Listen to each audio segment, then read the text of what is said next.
FSC was celebrating Seminole Heritage Week, looking at the traditions and the history of the Seminole tribe, the namesake, of course, of the school. One of the most famous moments in sports is when Chief Osceola plants the spear. That honor tonight went to chairman of the Seminole tribe, Marcellus Osceola Jr., the first time doing so. Down to Holly with Mike Norvell. Well, Coach Norvell, a big night game here. Tell me what your demeanor of your team has been leading up to this game in the locker room, coming out of the tunnel. They're excited. I mean, unbelievable energy. There's nothing like college football here at Doak Campbell Stadium. Night game, prime time. This is what it's all about. Your quarterback, Travis, has played at a high level. What does he have to be mindful of tonight against this good Duke defense? He just needs to go play his game. Let the game come to him. Trust his eyes, trust his feet. He's a special player. I know he's going to do a great job. Thank you, Coach. Thank you so much. And here is the moment that Mike Norvell wanted to stop and watch. Spear being passed off. Of course, Osceola usually does that honor, but Marcellus Osceola Jr. getting the honor tonight. Turquoise, the color throughout the Native American community that represents harmony. And a lot of the coaches tonight, you'll see a lot of the fans wearing turquoise colors along with the garnet and gold. Duke won the toss. Elko deferred, putting his defense on the field against Jordan Travis and company. Charlie Ham, the punter, also handles the kickoff duties. And Deuce Spahn, deep for FSU.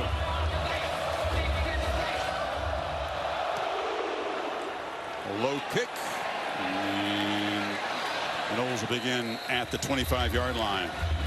Jordan Travis, 1 season at Louisville, 5 seasons here now at Florida State. He continues to climb the charts and claim some school records.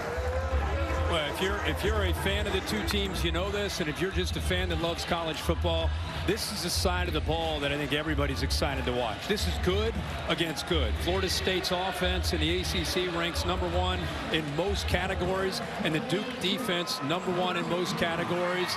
Let's see it. Jordan Travis against Mike Elko, and this defense should be a great matchup.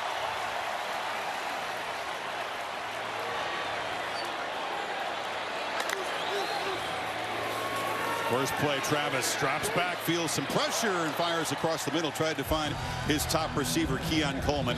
It's second down. Yeah, and just on that first play, there was a little bit of pressure there on the right side. Here's our impact players. Of course, Keon Coleman, the transfer from Michigan State's made a big splash this year. Jaheim Bell from South Carolina has a chance tonight. Watch out for Trey Freeman. He's going to have to spy tonight when Jordan Travis tries to run. And up front, they've got a great defensive line. On second down, Lawrence Toafili gets around the right corner and barrels for a first down out near the 38. Toafili and Trey Benson, a great 1-2 punch at tailback. Yeah, and a nice counter play here that took a little bit of time to develop, but he got behind his left guard, and Bell, the tight end, picked up some big yards there. Toafili, a guy who can house it and very dangerous outside the tackles. Now Travis delivers a high throw to Jaheim Bell, the do-it-all tight end who figures to have a big role tonight against this defense. Yeah, that opened up nicely. Safety came down, he recognized it, made the perfect read, and he threw it where only his receiver, in this case the tight end, can make a catch on it. You see Stenson coming over there, that the safety, because he threw it on a line, if Bell holds on to that, he had a time to get down to protect himself. So great read, just not able to execute there with the throw and the catch. Interesting to see, Kirk, how Duke chooses to try to defend Bell. Tight ends hurt them, you recall, in the Notre Dame game. Travis on the move, flips it short. That's Bell, and he is going to be brought down a yard short of the marker. Well, you and I had him last year when he's in South Carolina going up against Tennessee and Columbia, and he played every position. It felt like that night. He was a tight end, he was a receiver, he was a running back, and here he lines up in the backfield. He's one of the more versatile players that Florida State has on this offense. Looks like he's coming off there a little gingerly. Interesting. You've got Coleman and Johnny Wilson and Bell all out of the game here on 3rd and 1. It's very unusual. Benson is the tailback. He's got the ball, and he's got a first down. Pushed out in front of the Duke bench by Al Blades Jr., the Miami transfer. Well, they do a really good job with Douglas, the tight end, and just setting the edge here of this defense. Are able to get to the outside quite nicely there. Easy yardage for the first down. A lot of very versatile, talented pieces to this offense. Benson takes the pitch into the boundary and runs into heavy traffic, picks up just one. They go behind a very experienced Florida State offensive line. And these guys played a ton of football last year, and I think Mike Norvell would tell you that last year that became a strength of theirs. Look at the numbers in parentheses: 37, 34, 45, 37. That is a veteran offensive line, and it's been an Achilles heel for years here in Tallahassee, and now it's a strength. It's Rodney Hill getting a carry, and into the backs on the depth chart, picks up a couple. It'll be third long. Alex Atkins, who's the offensive line coach, says so far just a C grade for his guys up front. He's a tough grader. No doubt about it. I think it's just continuing to want to push them. Boy, talking a lot about Florida State, but Mike Elko right now in this defense, and that's what he is known for as a head coach, heavily involved, kind of feeling out the different formations and personnel groupings, trying to get a lot of different looks to try to keep Florida State guessing, a little hesitant. They're very tough on third down. Travis backpedals. It's a screen. And Toafili lowers the head. He's going to be stopped just short of the first down. Chandler Rivers, the corner, collided with him, and now early decision for Norvell. That was a corner. That was a corner that came up and hit him like that. Small corner. Not a safety, but an undersized corner that came up with a chip on his shoulder. And on the quick attempt to get the first down, I don't think they did. Travis up under center. They're not doing that very often. And Duke lined up quickly, and they stopped him short. And they barely lined up quickly. I think they were caught off guard a bit. And I think, oh, this is a huge stop by Duke. It's what I think they really caught him off guard, because they barely got lined up, and you know, he tries to work the middle, then he bounces outside, and by then he's a little bit too late. Look how Duke's adjusting, Chris. Look at the middle. They just get lined up. He runs into one of his own linemen because the push, the surge by Duke.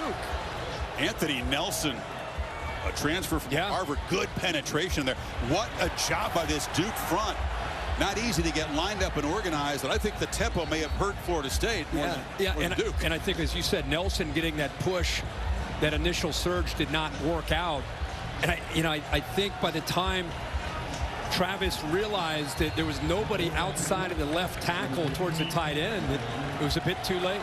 So here goes Riley Leonard. All eyes on that right ankle. Jordan Waters is an excellent tailback. They'll try to get the running game going tonight. It's not easy to do against the Noles, but look at Waters with a forward lean of 8 yards. Well, the strength of this team, as much as Riley Leonard gets a lot of attention, and he should, to me, it's a balanced attack. Kevin Johns is a play caller, has an experienced offensive line in his own right, and has a stable of backs led by Waters, who just had the ball, number 7. 220 pounds. Physical runner.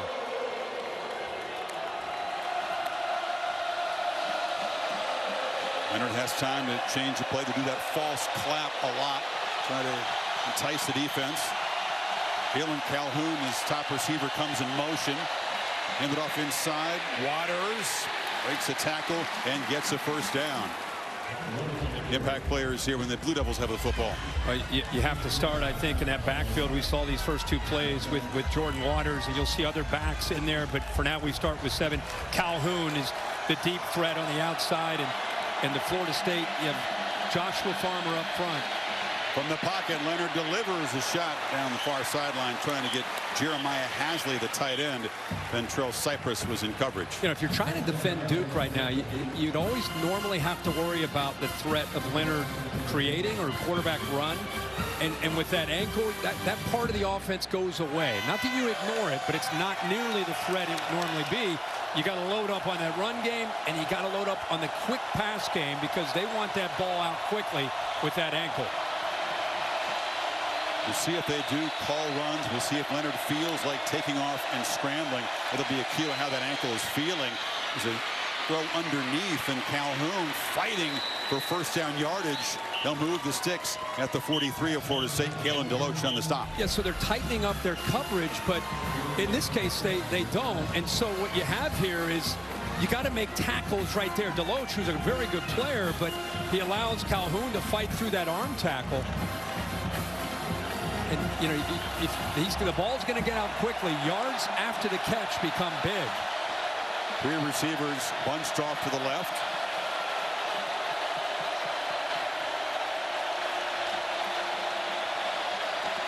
Waters goes in motion.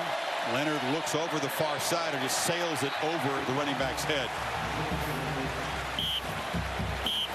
The Duke offensive line, pass protection at a premium tonight, with the quarterback not 100%, only allowed 5 sacks. Actually, these starting 5, only 3 sacks allowed, although Notre Dame was able to get some pressure on Leonard. Yeah, 62, the left tackle, is an outstanding player. 63, Monk, a stud. The concern would be Elliott, the transfer from Harvard, at times can get overwhelmed against physicality.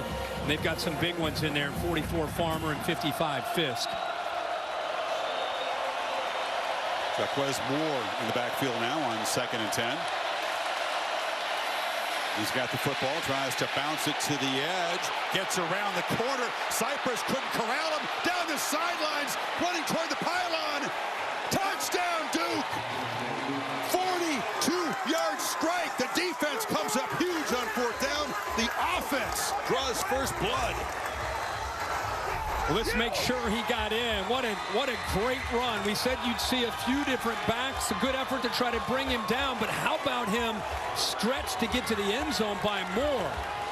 But this started way, way back. Here's the progressive pylon cam.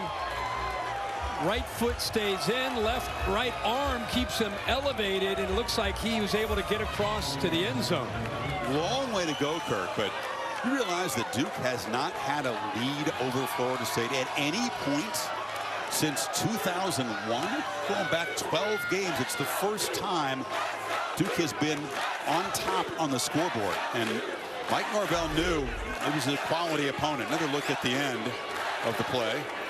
In, and right there, the ball seems to land on the goal line before any part of his body touched outside. I guess the pylon can give us confirmation. There's the ball breaking the plane right there. Tom Considine, the replay official for this ACC crew tonight. Jeff Flanagan is the referee. And there's a stoppage before the PAT to just triple check this. Again, touchdown on the field ruled. Not the finest moments for Cypress there. No, it was a really bad angle right here and a really poor effort back here to not hustle and try to make a play. They gave up on the play on the backside. But this effort right here, he collapses inside, which allows him to bounce it and get to the outside. What you can't see is the backside, the lack of effort from the secondary of Florida State. All of a sudden, they're hustling here to try to make a play, but they were jogging for 15 yards. What do you make of that first series of the game? Well, I think it's a terrible way to start for a team that's 4th in the nation to have the backside defense not hustle. And that's what they pride themselves on. Adam Fuller is a defensive coordinator. When he sees that, that's going to really frustrate him. And it's one thing to have the poor angle by Cypress on the play side, but on the backside, Ronaldo Green and others just not using great effort. And that's how you get a long run like that. Todd Polino in for the PAT. Leonard throws 3 passes on that first drive, completes 1, and the ground game takes over. Waters a nice run, and then Moore, Jaquez Moore, the backup tailback, his 3rd rushing touchdown of the season. Here is a murmur in the crowd at Doak Campbell. The home favorites by 2 touchdowns, down a touchdown early going. It's not just Cypress, because that's part of football. I mean, you're going to make some mistakes, and we're going to try to look at this view here. If we can roll this, it'd be awesome. There we go. So watch the corner right here take a bad angle, but the concern is the backside, the lack of effort on the backside. Watch this effort. Watch this effort. Now you're going to turn it on in the last 15 yards. That'll drive a defensive coordinator crazy, and it's not a great way to start the game. Rodney Hill brings it out and comes close to busting it. Ham, the kickoff man, was the closest man to him. Back to our buddy Kevin Nagandi in the studio for an ACC update. Chris, good evening. Time now for our Dr. Pepper Fansville studio update. Bull here, North Carolina, down 7. Drake May, look at the time. Really nice play call. The H-back ran a little out. Kevin up. And that defensive end / linebacker has zero chance whatsoever. Bryson Nesbitt, 62 yards of the house. Virginia driving, though, and your favorite play. The fade, the undisputed worst play in football. Please be more creative. Armani Chapman with the pick, and right now it's 14-all, Chris. A lot of heavily favored teams struggling today, and we'll see if the Tar Heels follow that trend. Second possession for the Noles. Play clock winding down at 1. Does he see it? Jordan Travis did not appear to see that right off the kickoff return, a delay of game. They're not locked in yet. No, not at all. Not at all. You know, and I'm telling you one thing, when you're ranked 4th in the nation and you're Florida State and you're playing Duke, and even though you're told and you look at the film and you respect them, Mike Elko, this is not Duke. You know, usually when you're at Florida State, you hear you're playing Duke, you're like, we're playing Duke. You better strap on your shoulder pads and get locked in here. Travis pulls it and then finds a big 6'7" Johnny Wilson, who missed last week's game with Syracuse but returns tonight. Nice job of getting the ball out on the edge. He's such a great target. He and Keon Coleman are explosive in this offense. Got 10 yards back, so 2nd and 5. Benson stopped just short. It says Duke on the helmets. They're wearing blue and white, but on the field pregame, did that look like a traditional Duke team? No. Eyed up the person. No, I saw him against Notre Dame a few weeks ago, and I saw him there, and I thought, you know, it's amazing what Mike Elko's done in 2 years, just 2 years. You look at that group of running backs they have, the way they look, they could have flipped uniforms very easily and been in the Florida State locker room. These guys look the part in every way. Travis keeps it, rolls out, needs a yard, and flips it. And the catch is made by Kyle Morlock, the tight end. How patient was the quarterback? He was running out of time and room that moves the sticks. Well, this is a concern with a mobile quarterback, is it puts the defensive backs in a really tough bind, because is the quarterback going to take off and run, or what are you going to do? How are you going to handle it? You try to take him away, you lose focus on who you're defending in coverage. 20-yard pickup. Duke fans wondering, did Morlock step out of bounds and then come back in? It was very close. You can't do that. Yeah, he didn't get pushed out of bounds either. Running on the field, the runner did not step out of bounds. Previous plays under further review. The last look didn't give us the early enough vantage point, but I think he was out. He stepped out of bounds. Mike Elko, I don't know if it was on his sideline. He definitely saw it. Yeah, he's out of bounds. Big time. What's in your wallet? And in part by Target. When you can get all the fall flavors for less. That's totally Target. Cannot come to Tallahassee without thinking of the late, great Bobby Bowden. This is Bobby Bowden Field at Doak Campbell Stadium. As we suspected, the illegal touching penalty against Morlock took away that first down catch. It's a loss of down, but not yardage, so it's 4th and 1. And you can see that the analytics, Kirk, saying you go for it here, even in your own 10 at 36, after failing on 4th and 1 the last possession. 36-yard line just got stopped. Now they're in a shotgun with Travis. It's Bell in motion, and Benson is not going to get there. This Duke defense rises up. Wesley Williams off the end, back to back 4th and 1 stops. I'm telling you guys, this Duke team, this defense is very underrated.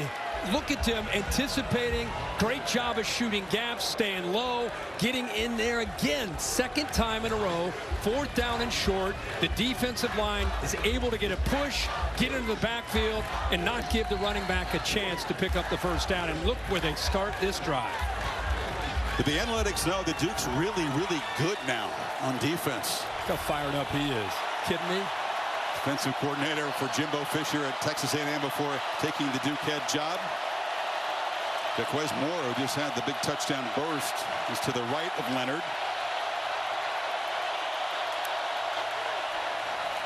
Moore's got it. And this time plows forward for a short gain. You know, Elko said that, listen, we knocked Notre Dame's offensive line back. He felt better than Ohio State did in the head-to-head comparison. And just look at the difference from, this is the year before he got there, and here's where he is right now. And not bad improvement from 127 to 30 last year. I mean, that's incredible. A lot of those guys come back, went out to the portal, got stronger in the back end with his secondary, and he's got a defense incredibly tight unit. They play with a lot of confidence. Yeah, 11 playing as one is what they like to say. Now the offense trying to build the lead off another big defensive play. Moore carries for a couple more. It'll be 3rd and about 2.5. Good patience that time by Moore, and they're going to continue to rotate backs and try to stay fresh in that backfield with Waters and Moore. Right now it's the Florida State defense, and does come up with a short yardage stop.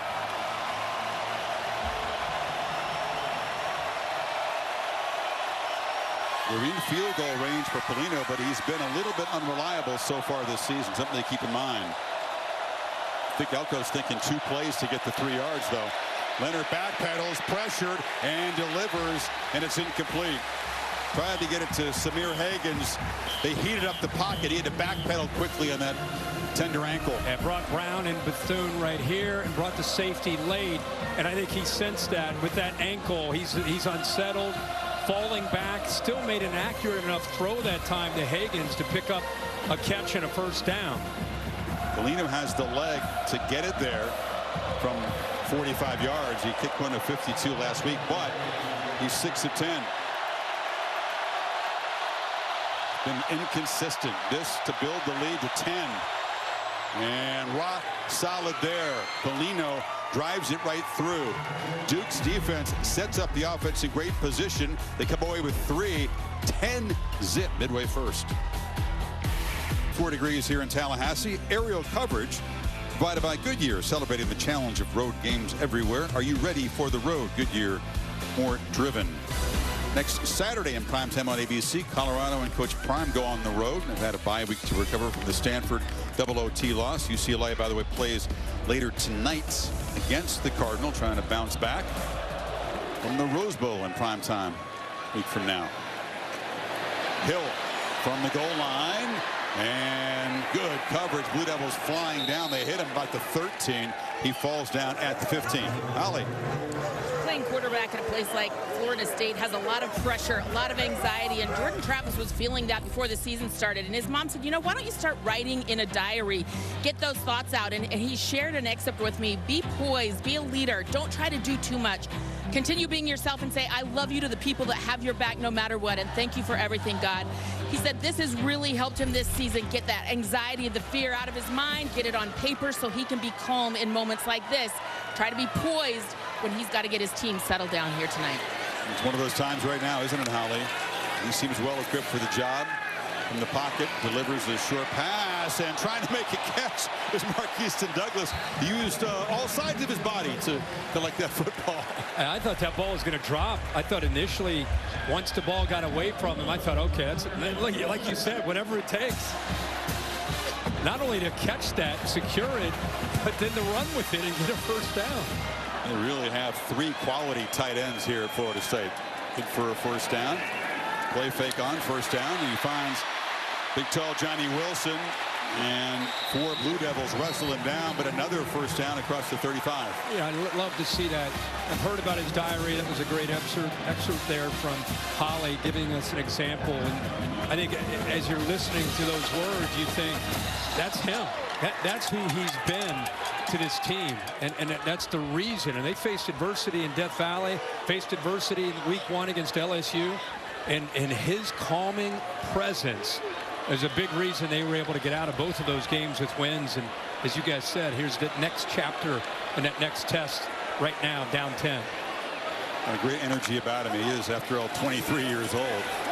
This is Keziah Holmes. Transfer from Penn State. It takes a pitch, and it's a short 1st down gain.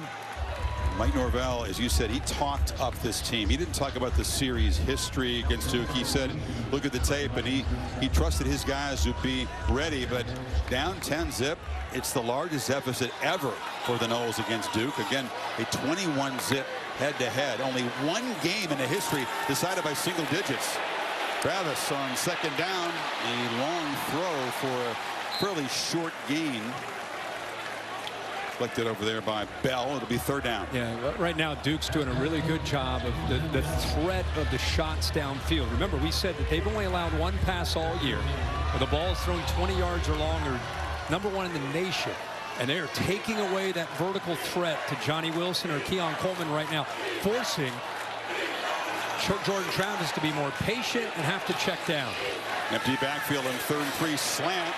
Catch made, and Norvell will avoid another one of those 4th down decisions as Douglas gets the 1st down. I was wondering if they didn't get the 3, is he going to go for it again? No way, no way. And how about Douglas, by the way? He's almost like a tackle. He's 6'4", 285. And the guy that he's going up against here is Jalen Stenson. He's 5'8", 177. And by the way, Stenson, typical safety who's undersized, he'll take on anybody. So he's not backing down from that. 2 catches for Douglas, who only had 4 coming in. It was about, they're like gnats trying to grab onto him and get him down. This is a physical game at the line of scrimmage. You've seen Bell involved. You saw Morlock make that catch that was nullified by a penalty. And Douglas, they said they're going to use their tight ends. They're very mindful of the fact that Mitchell Evans, Notre Dame's fine tight end, gave Duke a lot of trouble. No doubt.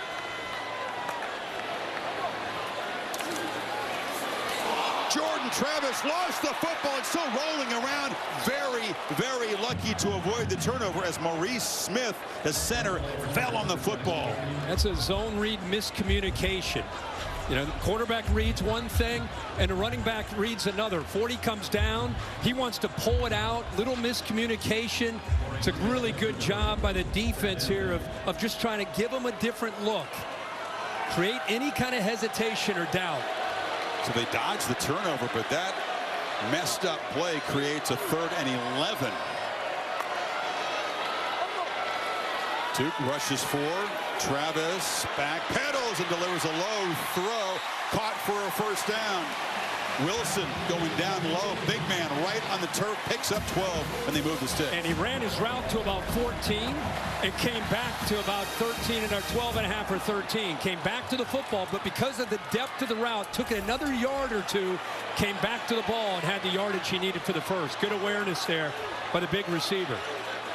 Tactical tempo used by the Noles after moving the sticks. Play fake. Travis has all kinds of time. Launches over the head, trying to get the ball to Keon Coleman. He's missed him a couple times, and that was close to a pick. Yeah, he did a good job of waiting. That's a long, deep crosser, and he does a good job of letting Johnny Wilson go deep. And when Johnny Wilson goes deep, the defense goes with him. It opens up the deep crosser, and he just misses a wide open throw. That's why he was so animated there and frustrated with himself. Had great time. Offensive line did their job. He just overthrew him. It's this defense. When you miss a receiver by that much, it usually is an interception. Benson, a 2nd and 10 run. Patiently picks his way and then barrels forward down near the 20. There's a flag down near the line of scrimmage, though. This one's going to come back. Holding. Offense. Number 71. 10-yard penalty. 2nd down. Dimitri Emmanuel, the right guard. Negates a 15-yard gain. He climbed up to the backer and just wrapped him up right here. Eventually, you'll see it. Just grabs onto him, pulls him down. That's Ryan Smith, who's a backup defensive end who's made an impact when he's checked in. Duke rotating a lot of bodies tonight, trying to stay fresh. They have depth they've never had before on defense. So 2nd and 20. Keziah Holmes is the back. Travis took a peek out of the backfield, delivers over the middle, and the catch is made. And Morlock breaks a tackle. Big tight end barrels for a 1st down.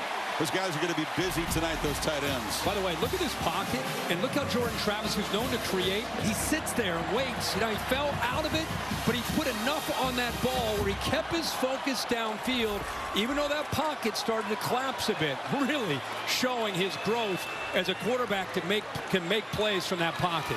Jeremiah Lewis, the safety, was in coverage. But Morlock is good at finding space. The snap wasn't very good. Toafili comes around the end and will fight for a few yards. That was very nearly a snap misadventure.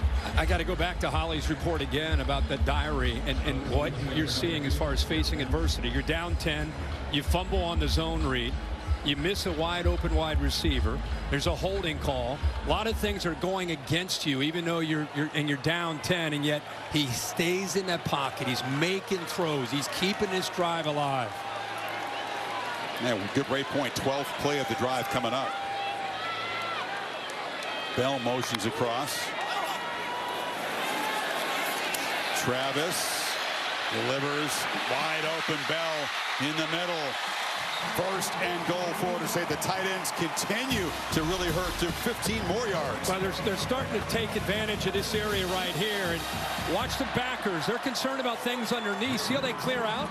You got deep safeties. You got linebackers worried about traffic in front of them. And you got nice routes behind those backers in front of those safeties that he's starting to really find and hit some for some big gains. And we asked Gelko, what's your plan for all those tight ends? He said it's going to be a team effort. Well, right now, they need to regroup. Holmes in the flat. Lowers his shoulder and dives for a touchdown as Florida State strikes back.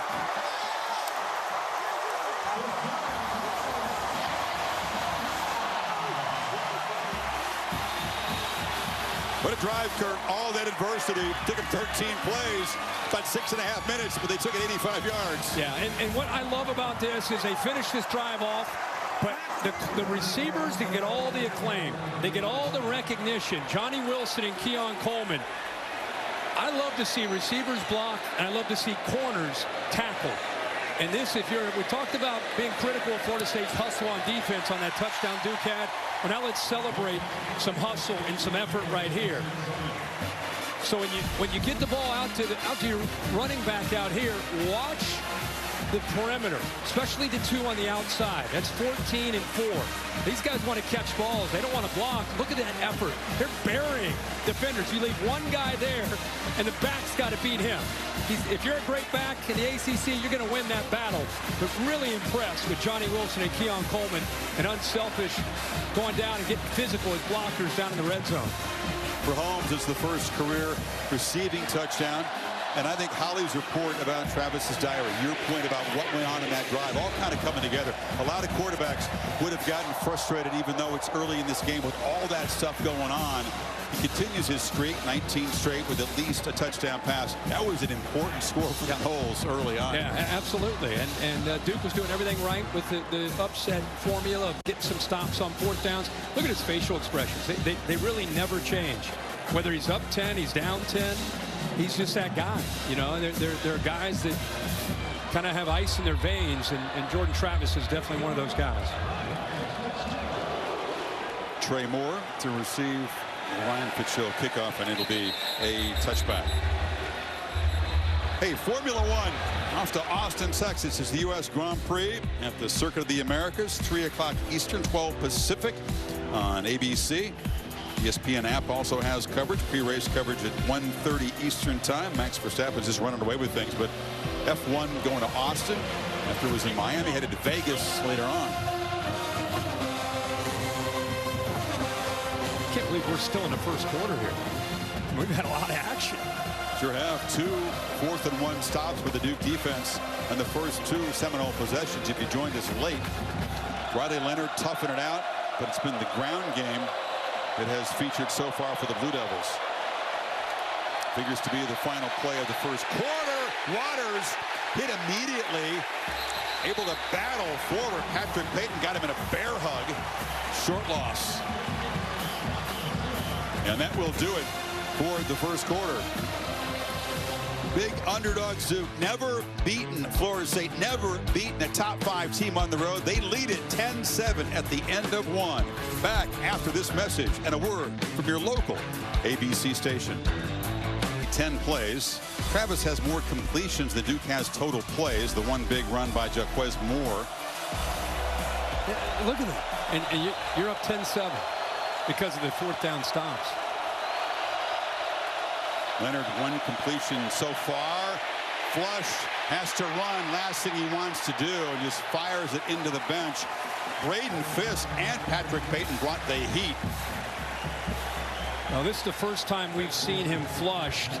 And after he rolls out, gets away from the trouble, he jumps off that right leg, right there to get that ball out, and then almost stumbles there on the follow-through on the back end with Peyton there. But there's the jump. And you just, anytime you go up and come down on that right ankle, you're holding your breath if you're a Duke fan.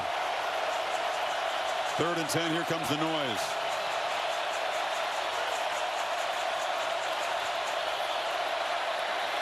Leonard has time, steps up, steps into the throw, but throws it over the head of Jalen Calhoun. Greedy Vance in coverage, and the Noles defense gets off the field quickly. Yeah, that was great coverage, able to man up on the outside. I think they're very confident that they can match up with Duke on the perimeter, and especially these 3rd down situations. He's with him right there in phase, makes it very tough on Riley Leonard, especially without the threat to scramble to try to put a perfect ball downfield. Porter Wilson's a good punter, got a great average, but you don't want to outkick your coverage when Keon Coleman is back there returning punts. The star receiver loves playing special teams. Never did it until this year, and he can house it. High snap. Wilson gets it away. It's a heck of a kick. Coleman backpedals to the 15, gets around the corner, makes a cut, and a flag comes out as he stopped short. A 60-yard punt by Wilson. Probably felt a burst of adrenaline, Kirk. He had to go up high to get the snap. He got up to be able to, I thought that was on its way, maybe going over his head. Man, just good job to secure it. And then he hit a bomb.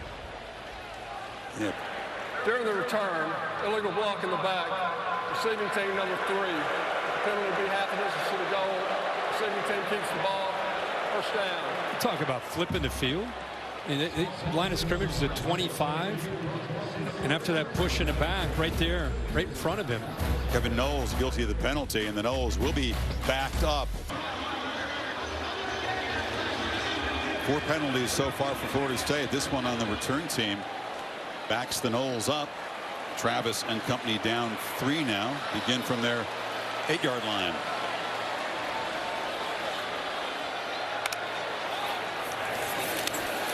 From his end zone, delivers a short pass, and Benson nowhere to go. Dorian Mossy. And now a flag called for by Florida State fans. They don't get it as they slung him down in the end zone late. But Maosu really does a good job. They throw a screen, and he's right there.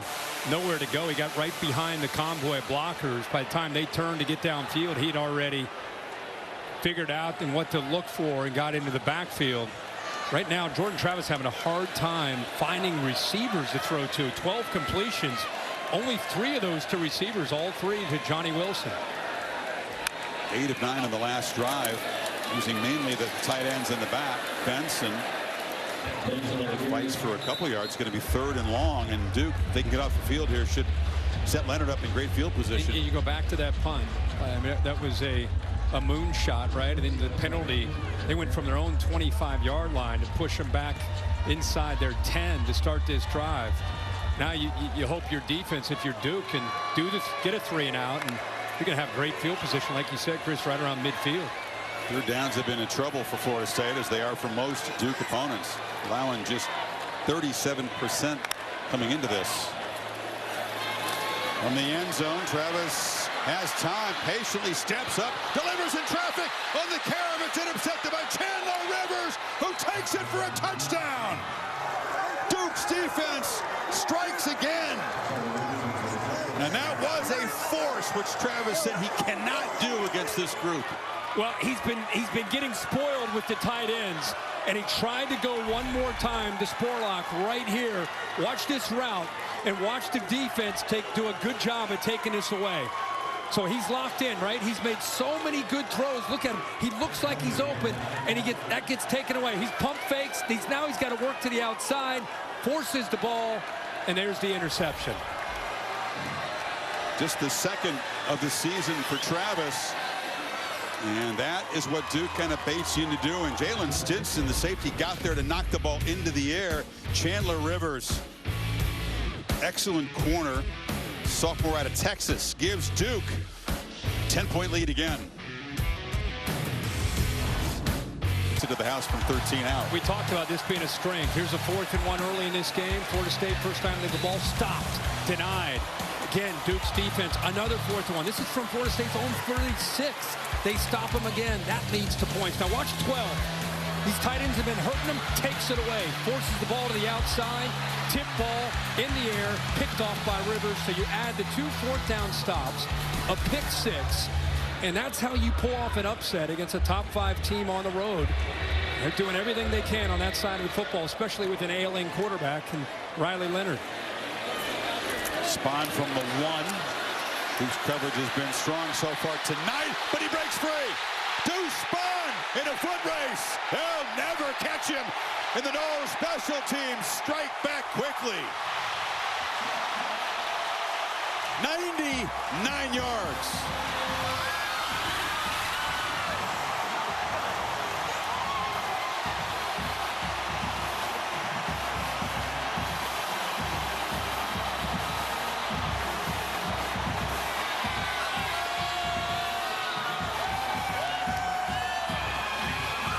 On paper, you figured the Noles, Kirk, would have an edge in special teams. It didn't play out earlier in this game, but that was a huge moment by Deuce Spahn. If you go back to the opening kickoff, he came really close to popping that one.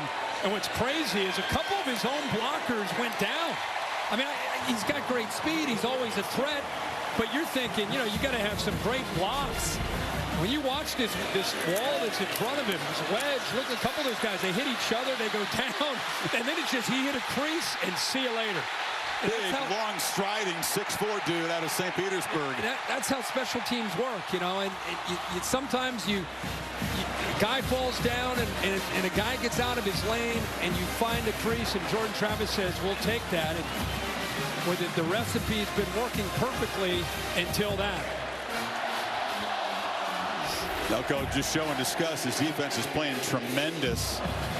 And the special teams give up a score. Deuce Spahn, just his second or third kick return. He only had 1 this season coming in, a couple tonight. We keep talking about Florida State. We said, all right, Coach, what are the strengths of this team? And he kept talking about grit. And I was like, you know, everybody tries to talk about they have grit, right? But he kept saying grit, togetherness, fight. We don't give up. Man, here's another example, I think, of the LSU game. I think of going to Clemson and being down and it looking like they're out of it. They found a way to win. Now tonight, all this hype about being in the top 4, playing Duke. You're down 10. They score another touchdown on a pick 6, and all you do is get a kickoff return. They're just like a boxer on the ropes. That's a great point. Sunday NFL countdown for the Dolphins take on the Eagles. Look at the bond between Tua and Jalen Hurts. Back's Bama teammates, of course. And then the game on Monday night. The Vikings against the 49ers, 8 o'clock Eastern time. Peyton and Eli on ESPN2. Joe and Troy on ESPN, or ABC, I should say. The Niners off a tough loss in Cleveland last week. You got to see how healthy they are. They got a couple backs, McCaffrey and Deebo Samuel both got dinged up. So that'll be a big one. So here comes the 12th offensive play. That's it for Duke. They've managed to create 17 points on 12 offensive plays, and here's more busted outside, and the ground game has been really effective so far. 15 more yards. We talked about this offensive line. Watch the left side here. If you're Florida State, you've got to set the edge to the defense. You can't let this ball bounce. There's got to be a linebacker that's coming around. There's got to be a safety coming down, a corner. Leonard, first down throw, launching downfield, and he threw it over the head. He was in tight coverage. Moore was covered by Renardo Green. 8 versus 8, second down. These matchups are going to be big because it's one-on-one. You know, who can win? And that's the top corner, Renardo Green, who has the great ability in man-to-man coverage. But told you, Kurt, Leonard's going to go 1 for his first 7. And yet Duke's going to have the lead here early second quarter. And he's not obviously a run threat, right? Yeah. Had run the football.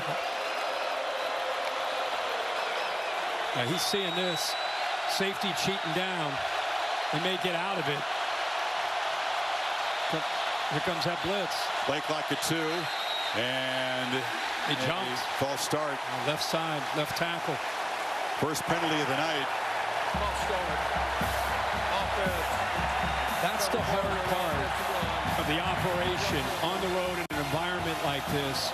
You know, you're about to snap the ball. Most of the cadence tonight's been a pretty quick snap count. Now you try to make a change.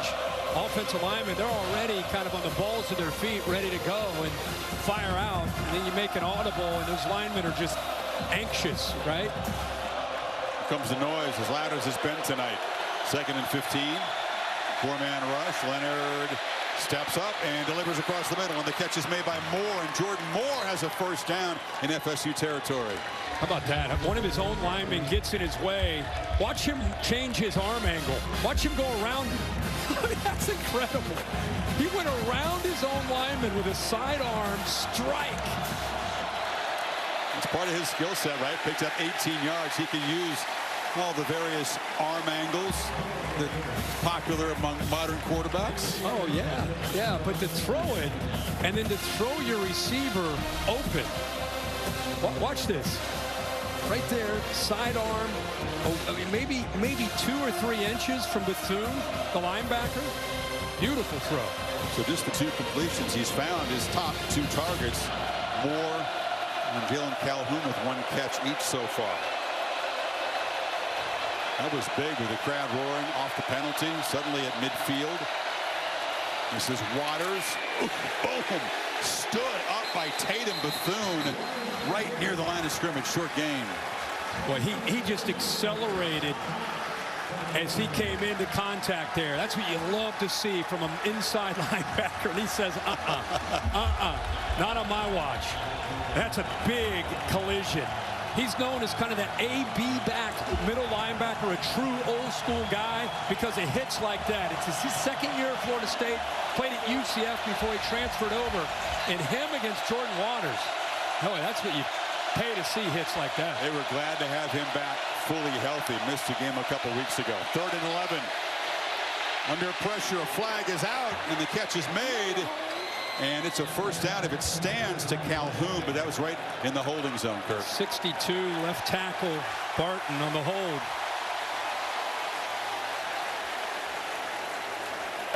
Holding. Offense number 62. Penalty. They know that quarterback doesn't have full mobility, just intent on protecting him there. Yeah, he knows what he's got to do. He's going against Jared Verse, who's one of the more powerful pass rushers in the country. He went right through him. See, they are coming. Listen, they respect Riley Leonard, but they know that he's playing on one leg back there. So they get him to 3rd down. They are going to dial up the pressure as much as they can and make him as uncomfortable as obviously they can. Need 21 on this 3rd down. See if they drop back in coverage here or come after him again. They bring pressure again. And Leonard launches. Diving interception. Threw into double coverage. And Shaheem Brown, the Buck defensive back, with the first takeaway for the Noles tonight. He gave him a big cushion, and then he works to the inside, forcing him to work back out. And then he just gets his head turned around at the top of the route. Just in case that ball's in the air, he's out there on an island. Look at the length to be able to pull that ball in at 6'2". Great hands as well. Great hands. That's a tough ask from a safety. Be off coverage. You work to the inside. You're trying to force him to go out. Did it textbook. Perfect. And then he saw the football in the air. I always talk about so many college defensive backs never locate the football, but because of that cushion, he was able to do it. Leonard, like Travis, throwing just his 2nd interception of the season tonight. 2-back look, flag down as Keziah Holmes gains a couple.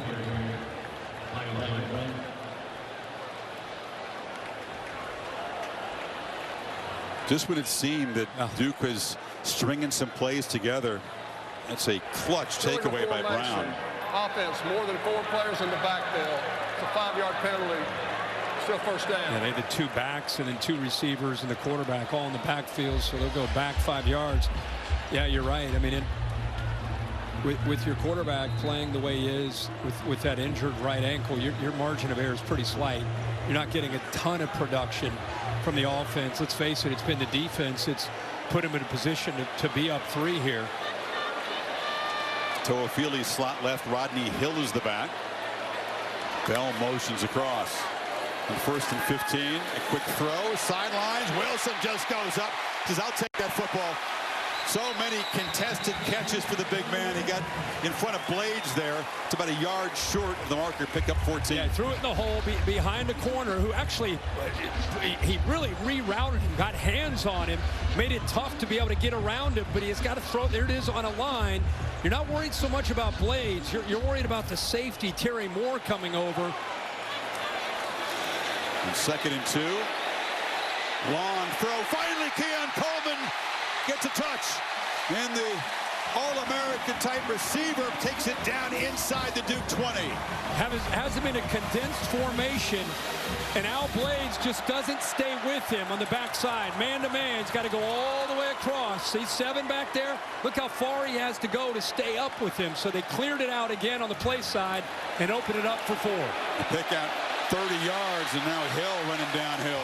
He'd been trying to get the ball to Coleman, overthrew a couple. He was targeting him on the ball that was carried to the interception. That time, number 4 left alone. Yeah, and they ran that crosser earlier, that deep crosser earlier, and that was the one where he went over top of him. And they've done a nice job using Johnny Wilson as a vertical threat to take that defensive back with him, and that just opens up so much space where Coleman's working on the other side all the way over to that vacated area. Again, the 2-back look. Toafili and Hill flanking Travis on 2nd and 2. Hill has been busy tonight, but he is hit behind the line of scrimmage. Another impact play by Anthony Nelson, who was in there earlier on that 4th and 1 stop. Yeah, this is great hustle all the way from the backside. These linebackers are flying around. Nelson's going to come all the way. You can't even see him. He's so far away. But because the backer, Dillon, 35, forced that ball back inside, it allowed big 93 Nelson to chase that down from behind. Here we go again. 3rd down and makeable, although it's been a struggle against this Blue Devil defense tonight.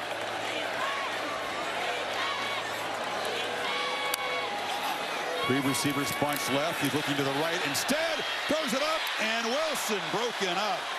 Defended by Al Blades Jr., and it's 4th down. Well, this is the matchup we all wanted to see. Everybody's been asking Mike Norvell about his advantage he had, and Mike Elko, what are you going to do against 6'7" Johnny Wilson? He said, you know what? Our DBs have been working on it all week. Al Blades is ready for the matchup. Rivers on the other side gets his hands on it, but Blades in good position to knock that ball free. Ryan Fitzgerald, perfect so far. Field goals and PATs from 32 yards, trying to make it 8 for 8 and tie up the football game. You saw the analytics there. It said maybe go for it on 4th and 4. Now, Norvell says, I've seen enough of the analytics in this defense. I'll take the 3 and tie it up midway 2nd. Win. At this place, still shaken up early. There's 2 4th down stops. Led by 10 twice. Knowles have battled back to tie it. Moore spins around and dropped at the 26. Here's tonight's Mark of a Fighter moment, brought to you by Modelo. Make sure you get used to having that ball in that left hand, right? Left hand, own that ball. Now use that right hand for a stiff arm, trust it and hit it. You got it? Let's go get it. How great is that? Coach in pregame, get the ball in the left hand, use that right arm as a stiff arm. I mean, you talk about a coach that's seeing what potentially can happen to his return man spawn. That was in the pregame. We were able to have him mic'd up, and man, what are the odds of him telling his return man, you're going to get a shot to take one back, and he does it. Questions. Duke continues to unleash the running game today. That's more the big run earlier for a touchdown around the right end. Looked pretty easy. Yeah, they have to. They're going to have to continue to do this. And I'll tell you, it's 17 all. This is a 10-0 lead for Duke. And Florida State has the momentum. Crowds back in the game. This is a very important end to this first half, these next 7 minutes for this Duke offense. Leonard trying to shake off the interception last possession. Picked up 6 on 1st down. And dropped a yard short. The marker, Braden Fisk, dragging Moore down, 3rd and 1. Yeah, he got off his block there. I'll tell you, the blocks by Duke's offensive line, they're winning some one-on-one battles. They're sustaining blocks. Having the most success, though, on the edge with Waters and Moore. But see what happens here on 3rd and short. Looking to convert for 3rd in the first time, and this is a situation where Leonard normally, Kirk, you'd say his legs would come into play if he were healthy.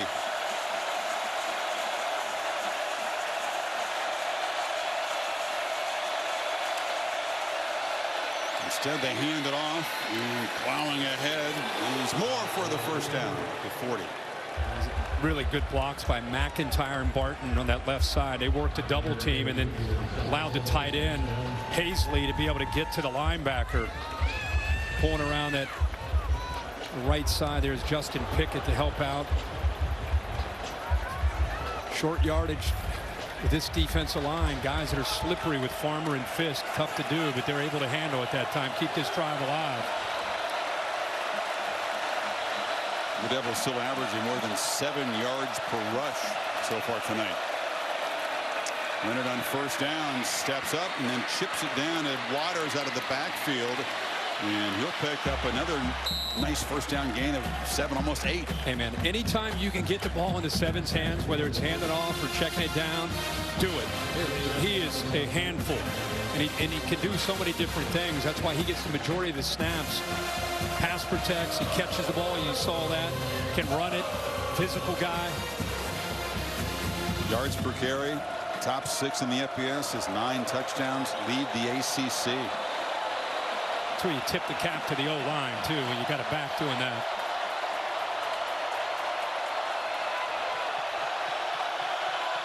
Leonard making adjustments. Play clock at 4. Turns and hands off again. Boom, Waters physical at the point of attack there. It's a first down in FSU territory. He collided with Omar Graham Jr. Watch Jacob Monk, the center, 63. He's going to get around, take that linebacker out there, Deloach. And with the offense and the way it's executing right now, it's just little blocks like that. Good kick out block by Barton. You're just looking for little creases. You're taking 3, you're taking 5, you're taking 2. And eventually you go to a 1st and 10 play action. Those safeties start coming down. Those backers start climbing down. You look for a nice play action pass on an early down.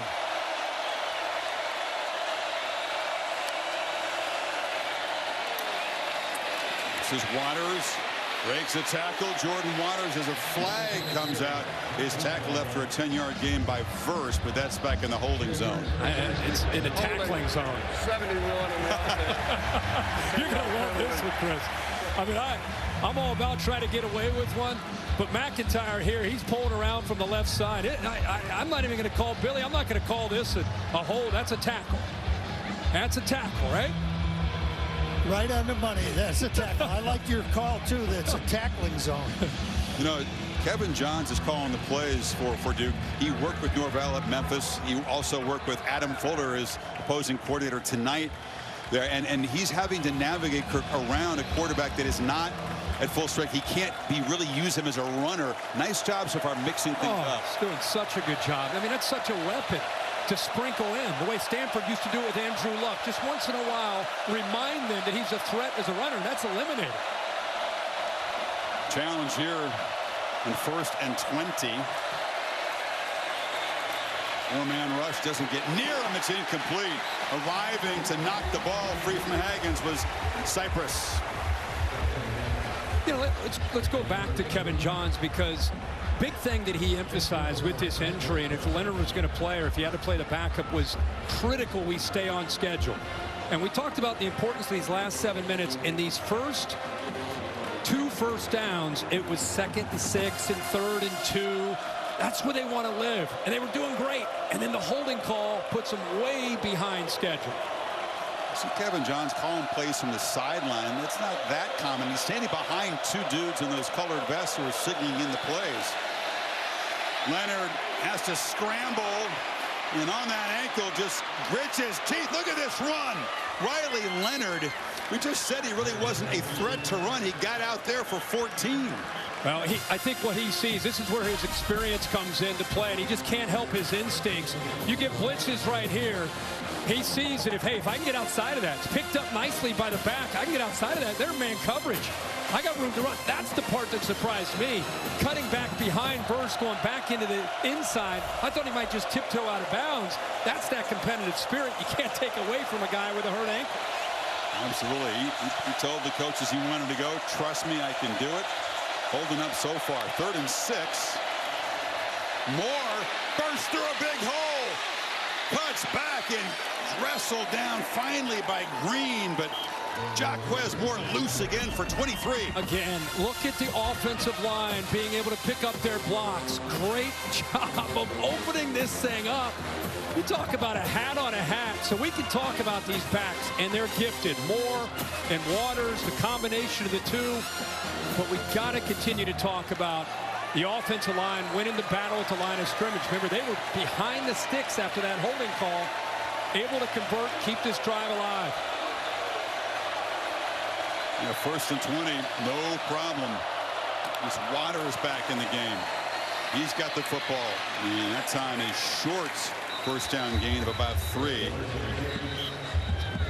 99 yards for Moore on his 9 carries, and they're going over 100 yards here in the first half. Timeout taken with the Blue Devils on the move. Nagandi here. We've got late game highlights featuring North Carolina, Michigan, and USC. Right now, 17 all. What do you like from Duke? I love the way they're controlling the line of scrimmage. 130 yards rushing. They've been the most physical team. For Florida State, I think they're forcing the ball to Keon Coleman a little bit too much. Run the ball, spread the ball out. They'll be fine. Good final minutes coming up in Tallahassee. Back to Chris. Well, Kevin, yeah, thanks. That Duke ground game averaging 8 yards a carry. FSU took the defensive timeout. This is 2nd and 8. Noles are crowding the line. It's Waters who sees that, just reverses the field and lowers a shoulder, delivers a blow. 1st and goal at the 6. They brought that blitz from the right over here, but they lose the edge on the left side. Ball's trying to run up the middle. He does a great job. I think they get away with a hold there on the edge by 62 Barton. But one thing that I'm sure they're going to correct and talk about, and Boog will probably talk about this at halftime, is losing the edge to this defense. Whether it's, again, backers, corners, safeties, whoever it can be. Getting a lot of their yards, and they're bouncing it outside, including that long touchdown run. And they punch it on here. 1st and goal from the 6. 3 receivers, bunch to the left, and now Astley comes across in motion. And off inside, Waters tries to spin free, knocked backwards. He'll lose a few. There you go. That's what you're talking about right there. That time, I'm sure Coach Fuller said, guys, we can't lose the edge. You're going to see edge defender here and an edge defender here. They get off their potential threat of dealing with receivers, and now they close. There you go. See, we've been seeing that spin, and the ball gets out around Verse, but now you got 2 different defenders there to help out. Much better there by Florida State's defense. Yeah, Jarian Jones hit him high. Holding on to an ankle was Akeem Dent. So now Duke takes a timeout before this 2nd and goal play. They lost a couple yards. I'll check it. It's Florida State taking another timeout. My mistake. So they're used by Norvell on defense, trying to get the ball back before the half. But with a quarterback like Jordan Travis, that makes a lot of sense. What a drive coming up on their 12th play. We talked about how important the last 7 minutes. I didn't think they'd keep the ball for close to 7 minutes. They've had it for almost 6 minutes. They've had 1 completed pass on the drive, by the way. It's been all around. Chewing clock, and they get the ball to start the 2nd half.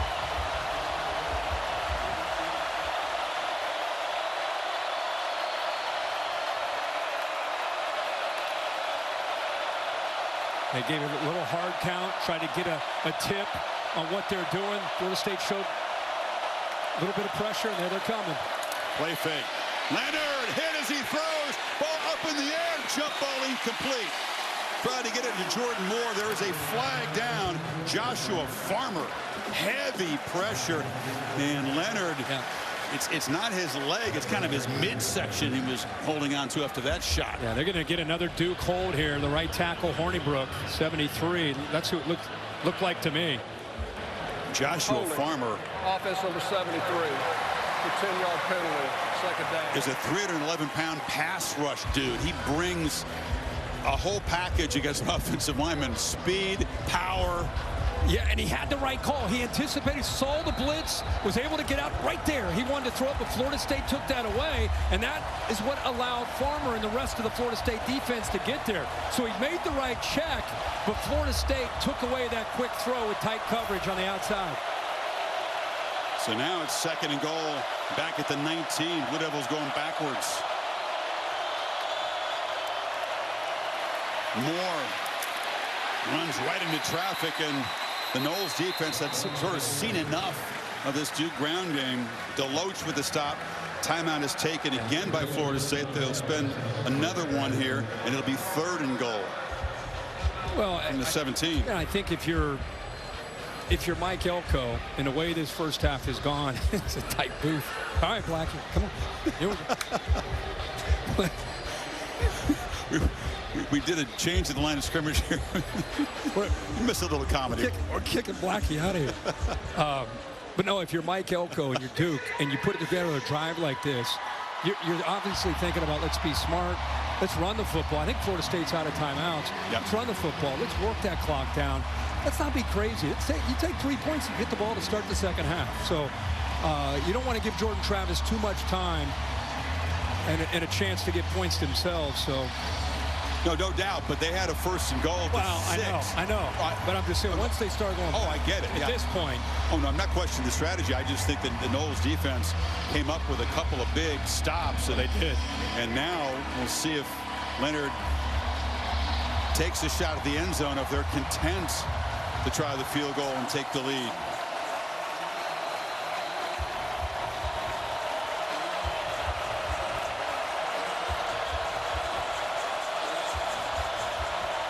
Pretty good poise considering the environment so far for Duke's offense. It's loud now, and they'll just hand it off, and Waters gets very little, and that's playing for 3. Yeah, good job by Florida State. They set the edge of the defense. They got pressure on that quick throw where he made the right check, but they were able to get on him, had the holding call, pushed him back. Florida State's using all their timeouts, and now you're Mike Elko. If he could have gotten him closer to the center of the field, that would have been perfect. But now he's going to work this clock all the way down as far as they can. Take as much off to not give Jordan Travis any time left. Try to go up 20-17 and see what happens here in the last 35, 40 seconds. We'll let the play clock just run down and spend timeout. Polino is connected on his only field goal so far tonight, but again, these chip shots have not been automatic coming into tonight. Just 2 for 5 inside 40 yards.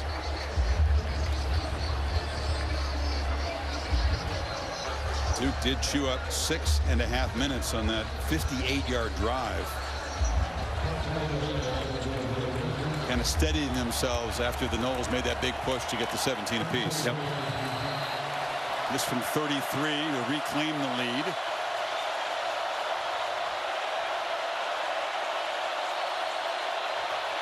Noles are very good at blocking kicks. Lino gets this one up and over the wall, and it is a 20-17 Blue Devil lead. And again, I think we see coaches near the end of the half or into the game sometimes, the clock management, you could question a lot of decisions. I think here, with the way this first half has gone, the fact that they were able to drive the length of the field there and put take almost 7 minutes off the clock. Now you rely on a defense that's having a pretty good night, getting after Jordan Travis, and potentially a 3-point lead. And you get the ball to start the second half. That big scramble, that 14-yard run by Leonard, the first time he's gotten out and used the legs tonight. Very important piece after they were backed up on 1st and 20. I didn't think we'd see much of that at all. Either. I didn't know that was even going to be an option for him, but kid's a fighter. Elko seemed to indicate that some medication would be provided to his ankle, and also adrenaline. Yeah. Could be a pretty powerful painkiller. Yeah, and I think he's done a good job of not using it unless he's really had to. We saw the one scramble when he threw the ball, jumped up on his right ankle and came down on it, and then that big scramble for some positive yards. What I love is you got your steady hand. This kid was so desperate to play, begging his coaches to just let him, give me a chance. And he's putting them in the right play on the road. Without him, this would have been a tough ask. Kick just drilled through the end zone. Florida State student section jumping into the mix here. The Taco Bell Live Moss student section of the year contest continues. Download the Taco Bell app to learn more.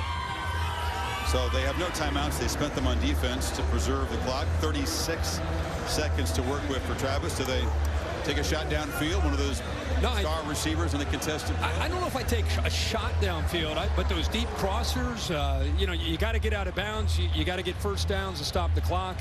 I don't think you're throwing it necessarily vertically, because Duke's going to try to take all of that away. But deep crossers and anything where you can get outside and get out of bounds.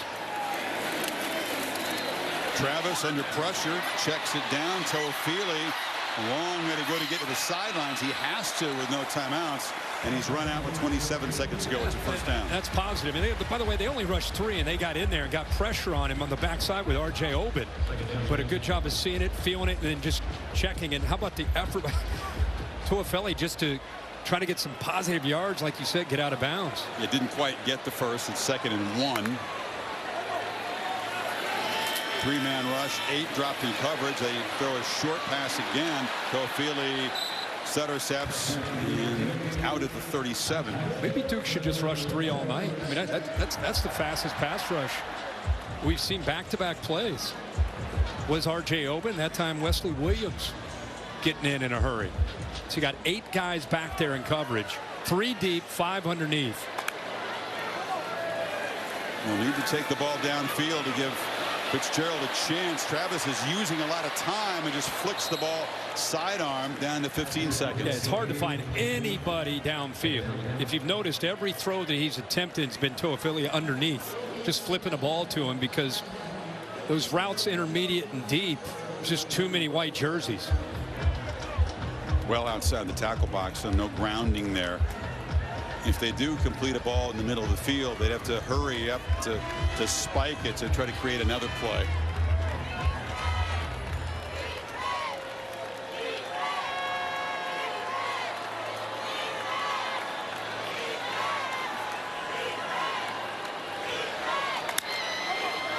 And snap it at 2. Another quick throw, sideline route, and gaining a few yards is Hakeem Williams, talented freshman from Fort Lauderdale, just his 3rd catch of the season. We're very positive on what he has to offer this offense in the future. Wilson and Coleman get all the attention, but Williams and Portier and Williamson give them other great receivers. You get about 20 yards to give Fitzgerald a chance to tie this game at half with a field goal. 3rd and 3 play. And Travis will be dragged down. No, he flips it to Toafili, who's going to be tackled in the field of play, and that will be it. Clock will wind down to end the first half. Duke just giving him nothing downfield at all. That's what they do, right? That's what they do. And again, Mike Elko could not be any more pleased with the pass rush of the 3. It was, again, Wesley Williams. I thought he may have brought him down. I don't know if they're going to look at that or not. I mean, the half's over either way. Marco's saying, wait a second. Are they going to say there's a second left? There a second left?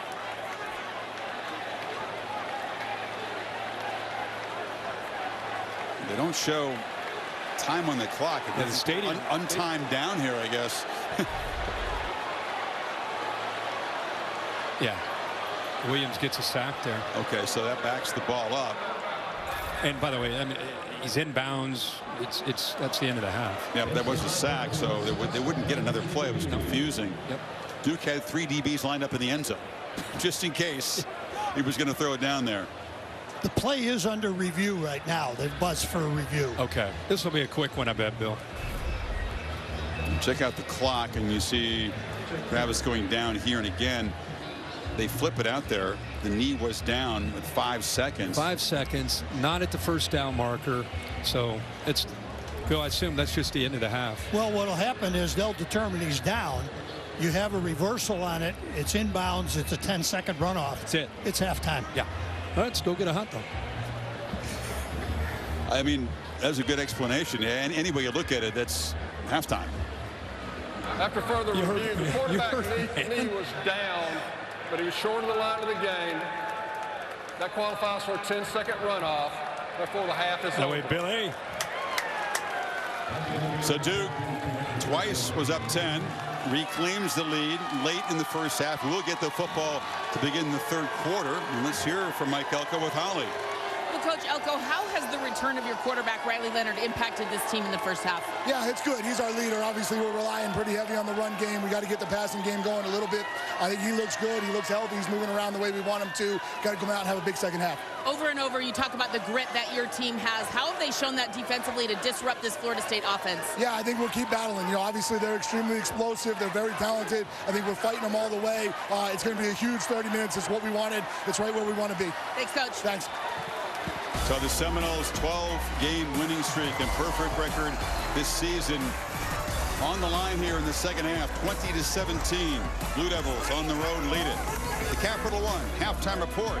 Kevin Negandhi and the gang coming up right after. Chris Fowler, Kirk Kirkstreet, Holly Rowe back with you.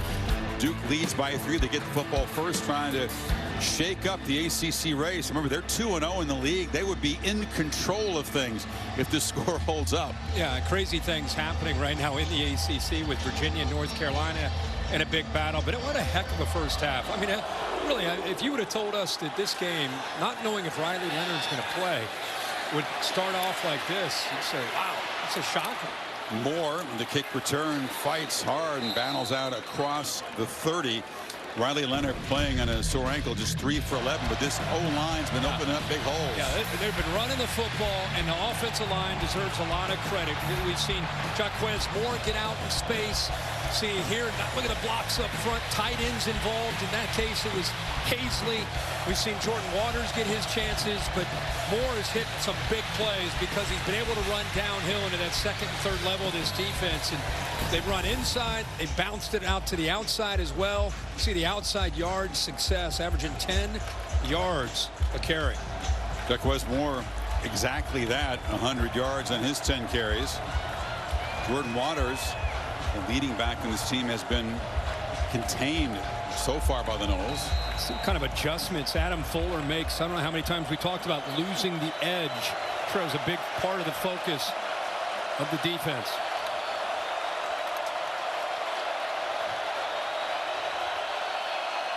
Leonard had a big 14-yard run on that drive in which Duke kicked the go-ahead field goal near the end of the half. Keeps it. Pass caught by Higgins, and he's knocked down, but not after a solid first down gain by Cypress. Yeah, good decision to pull that football out. That's a run pass option. Do 2 slants to his left. The inside slant was taken away from a double team, and it left Higgins all alone, one-on-one to the outside. Just positive yards on 1st and 10 on an easy read and throw. And a good job of staying ahead of schedule, as coaches like to say. That's a must.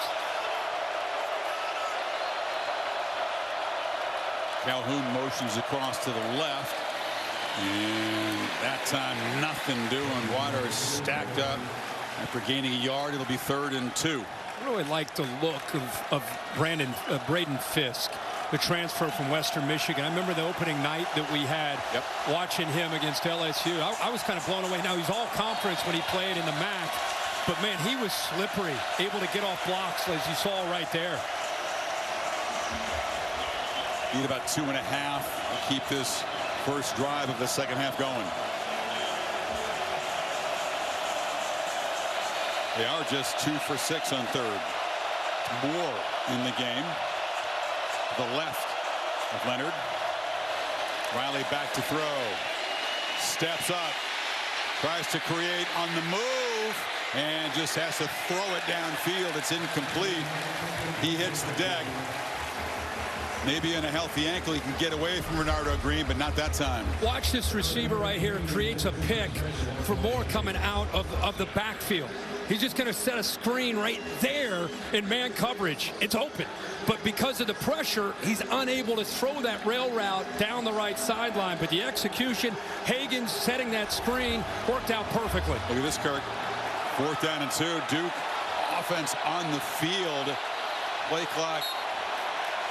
Had plenty of time for Duke, and actually Florida State panic mode. Spend a timeout. That could be important later on in this game. Florida State just assumed, all right, we did it. Got him off the field. Special teams units up. And then Duke's offense stayed out there. He said, what are you doing over the ball? He wanted to run a play. Yeah, he wanted to. He's asking the officials why you're standing over top of it. Bill, just if you could clarify that. He's asking, why are you standing over the ball? We wanted to snap the ball when they were over there on the sideline. Initially, when you had the situation, it could have been that you're bringing the punt team out. You don't bring the punt team out, you got substitution situation. So that's why they're giving the defense an opportunity to match up. But if you leave the offense on the field and don't bring the punt team on, then it's a conventional play. If there was no substitution. Here's what happened. Does anybody leave the field from Duke? I think that's why he's frustrated. I went all the way back. There's nobody that left the field from fourth down. Nobody left the field, so they should have been off the ball quicker. Yeah, so that's why he had the case then. The officials assumed, like most of us, that the punt team was coming out. Off the timeout by the Noles. The offense is still on the field for Duke. That's tough. I mean, if they actually go for this and they had a chance to have Florida State on the sideline, now who knows, maybe they would have caught it and called a timeout, but man, in their own territory, up 3, trying for a milestone win. Is he really going to run a play here? No. They were just trying to get the Seminoles to flinch. Play clock runs out. You know, some gamesmanship. They did get Norvell to spend the timeout. I tell you what, Kirk, I know this is a new era of college football. You see risks that we haven't seen, but to go for it here, you need a full, it's almost 3 yards. I'm telling you, it's because of his reaction. I'm telling you right now, he was going for it. There's no question. Well, if he could trick him, you mean? Yeah, yeah, I guess trick him, but he didn't. He had his 11 guys on the field. No one ever left the field, and for him to be this upset tells you they were going for it. Florida State, he fooled them. He was going, and why they were standing over top of the ball, that's going to drive him crazy for a week. If I could add one other thing, if they would have gotten the snap off and didn't make it, they would have had a substitution penalty against the defense because they had more than 11 out there. There you go. Porter Wilson drives. Coleman back. No fair catch from the 6. Keon Coleman. He's a hold-your-breath type punt returner. Dives forward for a short one, and the Noles will begin from the 13. Holly. Mike Norvell said it wasn't a perfect start, particularly not converting on those early 4th downs that they got big stops on and gave them momentum. But he said, I like how our team responded. We didn't panic, and we came back out, but they've got to do a better job on offense. He said Duke's defense is forcing us to the edges, making us play outside. We've got to get some stuff downhill, be able to run the football, but he does like the composure. Besides having their backs against the wall, they have played with some composure here behind. Well, the running game hasn't been that effective. Benson averaging 3 yards per carry on his 6 rushes so far. He's got it to begin the second half. Slips a tackle, slips another one. Nice run. Benson makes something of what appeared to be nothing. Got about 10. Yards after contact. Really good balance. Has good quickness and vision, but it's 6'1", 225 pounds. He's as physical as he is anything, and 2 different Duke defenders had him near the line of scrimmage. He shook them both with that stiff arm. Running backs held in check, and Jordan Travis has not been able to create as a runner yet tonight. And flips it down. It's a short gain by Jaheim Bell. They targeted him a couple times early. Hasn't really been a weapon so far tonight, though. Yeah, he caught that just behind the line of scrimmage. That was close. I mean, he had offensive linemen way downfield. So you got to catch that ball behind the line of scrimmage. And look at the defense. Look at the lineman way downfield. He caught it right near the line of scrimmage, but not in front of it. Picked up 3.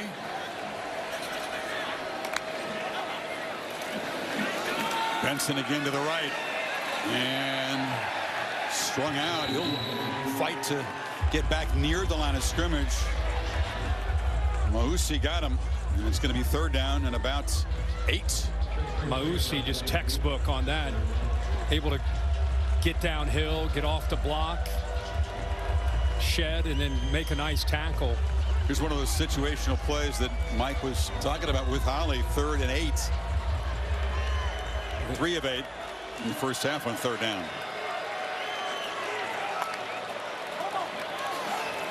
Here comes pressure.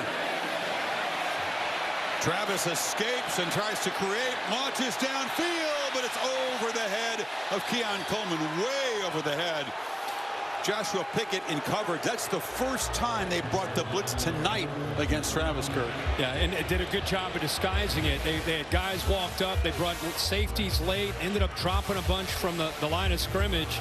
But give Jordan Travis credit for keeping that play alive. He broke contain. Just kind of heaved that ball downfield.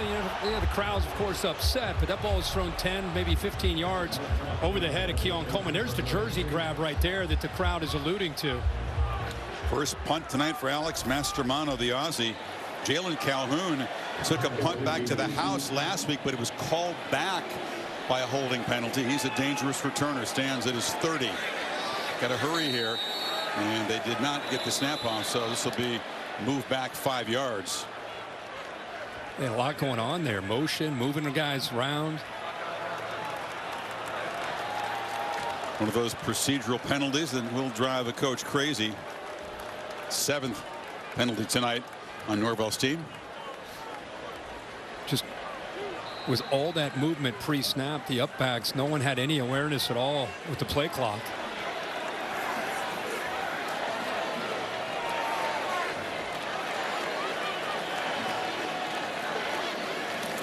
The Devils peel back to set up the return for Calhoun. Mastromano boots it high and short. And the fair catch made up at the 40. A flag is down right near where Calhoun made the fair catch after a 39-yard punt. He got contacted there by Douglas, who was covering. Shakai Douglas. It's like he bumped into him.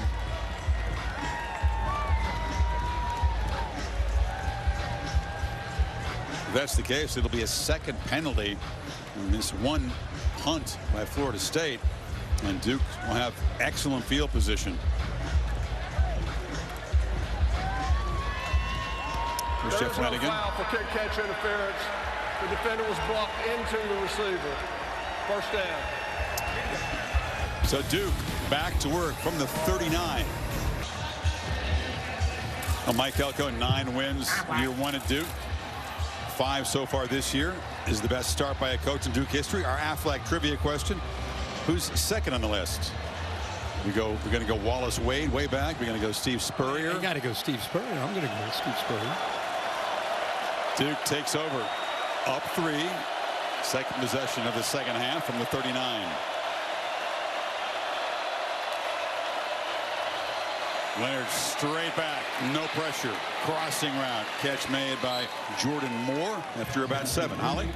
Just before Duke ran into the locker room at halftime, I overheard one of the athletic training staff talking to Riley Leonard, just kind of checking in. How are you feeling? Riley got a big smile on his face, shrugged his shoulders like he's feeling okay. You can see it out there. He's continued to move well, and even though he's not as mobile as he normally is, big smile on his face when he's on the sideline. He's happy to be back. Yeah, managing the pain, Holly, managing the game. Just 5 completions, had the 1 scramble, but his team's in front. And the steady poise, the flat line leadership has been important tonight.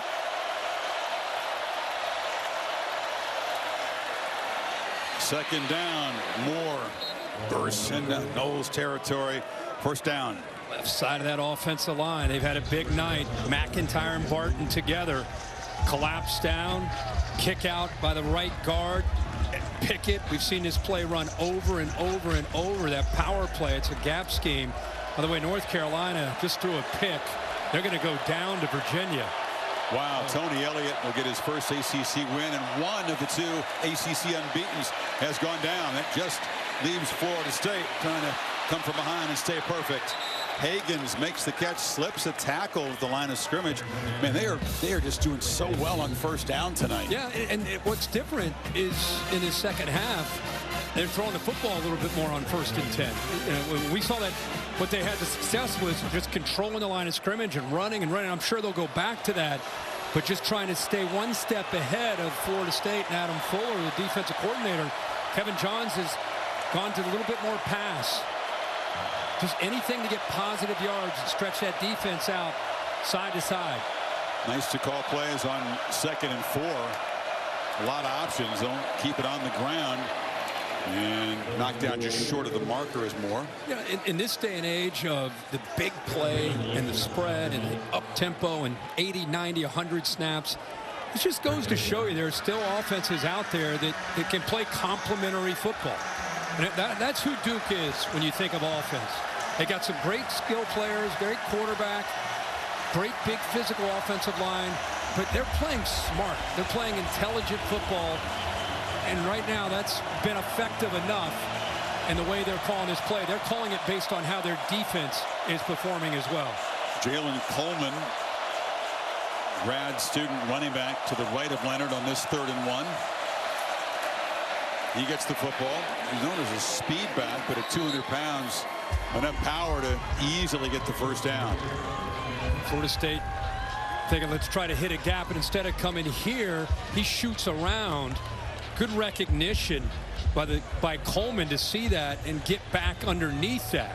So Florida State just trying to shoot gaps on 3rd and short. Yeah, Fisk had an arm around him, but Coleman enough power to get to the Noles 35. And that gives him really, now that he's healthy, he got hurt in camp. That gives him really 4 backs that they can rotate in there. Coleman, fresh legs. It was his first carry tonight. Still in there. They fake it to him. Leonard takes a look back and throws a low ball. It's complete. It's the tight end, Hasley. He was wide open. A better throw, but to get him the chance after the catch. Again, they clear out. He's able to just try. He pulled him back intentionally because you see the defender that was starting to close in on him. His route was going to run himself right to a defender. So instead, that ball brought him back where he could get his hands underneath it and make a catch. Picked up 12. Blue Devils already in field goal range, been thinking more. Noles crowd the line. They bring 5 and they get after him and knock him down. Braden Fisk, a flag came out. Leonard's helmet ripped off and he is now really limping heavily. The kind of play you did not want to see if you're a Duke fan. Well, it's going to be a 15-yard penalty. Right. Face mask defense number 55. The penalty's half of this is city goal. First down. Number 13 may stay in the game. And Fisk ripped off the helmet, but it was the traffic around the legs that is causing the problem. Yeah, there's Fisk again making a play. And they're going to warm up the backup, Beelan. But, Chris, they missed a potential touchdown here. We'll look at this. Boy, you hope he's going to be okay. I just want you to look at this right here. Watch the tight end clear. There's nobody back there. So if they had protection, they would have been able to hit that. But now all of our focus is going to be on Riley Leonard. See how he's feeling. Pass rush, eventually ripping the helmet off. Watch the right leg. He had a plant right there. Yep. Pushing off of it. That's something, obviously, you can't practice that, right? You're not going to know what's your leg going to do when you get pressure like that. And then he goes down. At first, we were worried about the helmet getting ripped off. Then you see that, and he went down. Before, yeah, I have been. My senior year, my second week of the season, and you deal with it the rest of the year. He'll deal with it the rest of the year, and hopefully maybe see him come back tonight. But for now, there's Henry Beelan. He came in and started last week's game. Takes over with ball at the 11 in scoring position here with the first down. I figure to feature the running game. Predictable. Waters hammers down to the 6. Beelan came in and they beat NC State even though he completed only 4 passes. Now 2 were downfield shots for touchdowns. You know, they're still looking. Mike Elko would tell you, hey, listen, we had the lead with a young quarterback making his first start. We changed things drastically. It's not like this guy can't throw the football. So he's got a big arm, throws the ball downfield, has some athletic ability. Not like a Riley Leonard, but can wiggle, can move around. But yeah, they're going to rely on that offensive line in the running game and higher percentage throws right now.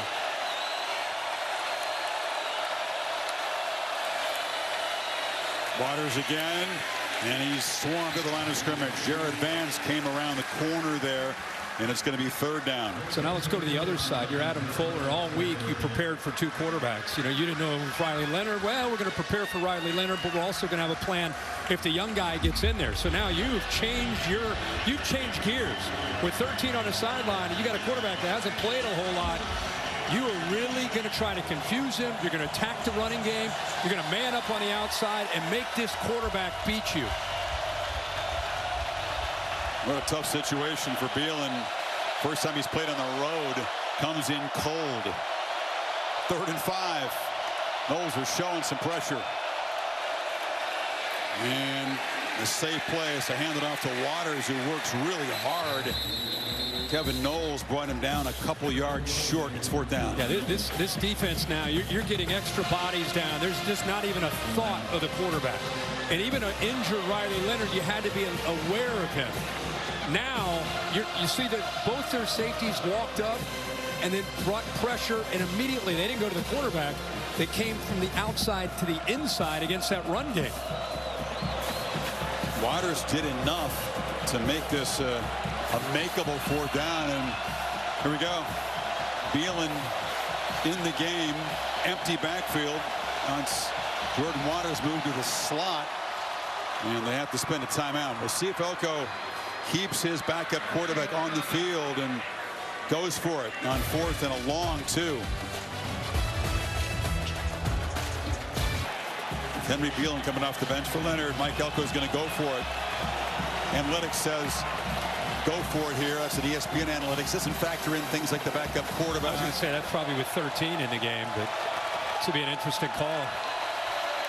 Beelen was just taking a few throws in the timeout. He comes in stone cold. Do they trust him to throw the ball? All kinds of shifting here. Waters now in the backfield. Creating a one-on-one matchup to the left. Beelen will look to throw. Pressure closing in, launches to the end zone, incomplete. He had Calhoun running free along the end line, but overled him as the rush was closing in, and the Noles get the stop. He went to their #1 receiver, and the offensive line does a pretty good job of giving him time. This is the beginning of it. He's waving his hands. All right, let's try to affect the communication. Let's see what Florida State's going to do. We're going to do a little bit more movement, move another receiver more inside, and we're going to go back, see it's man-to-man because the defender follows him.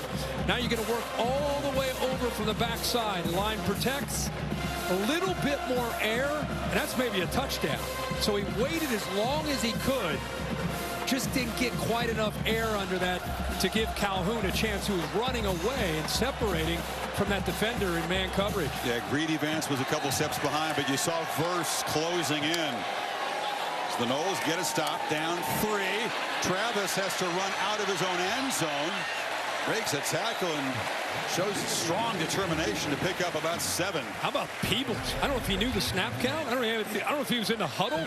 He just blew into that backfield, blew the play up, and heck of a job there by Travis, just getting some positive yards. They're at their 4-yard line.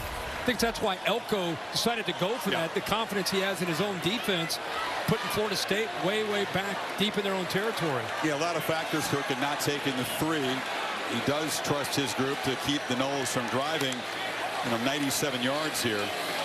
Benson, nothing wide, swarmed and dropped for a loss. Mausi again. Mausi, but look at our guy here. Watch this. He shot the gap last play. This time he's going to work outside. He's got great quickness for a big defensive tackle. 286 pounds. That's great movement back to the inside. And Mausi can clean it up. Back-to-back plays by 1-6 there in the middle. Aeneas Peebles is a backup. We talked a lot about Duke's depth. They have athletes. They can rotate in, keep guys fresh here deep in the ball game. 3rd and 5. Blue Devils crowding the line.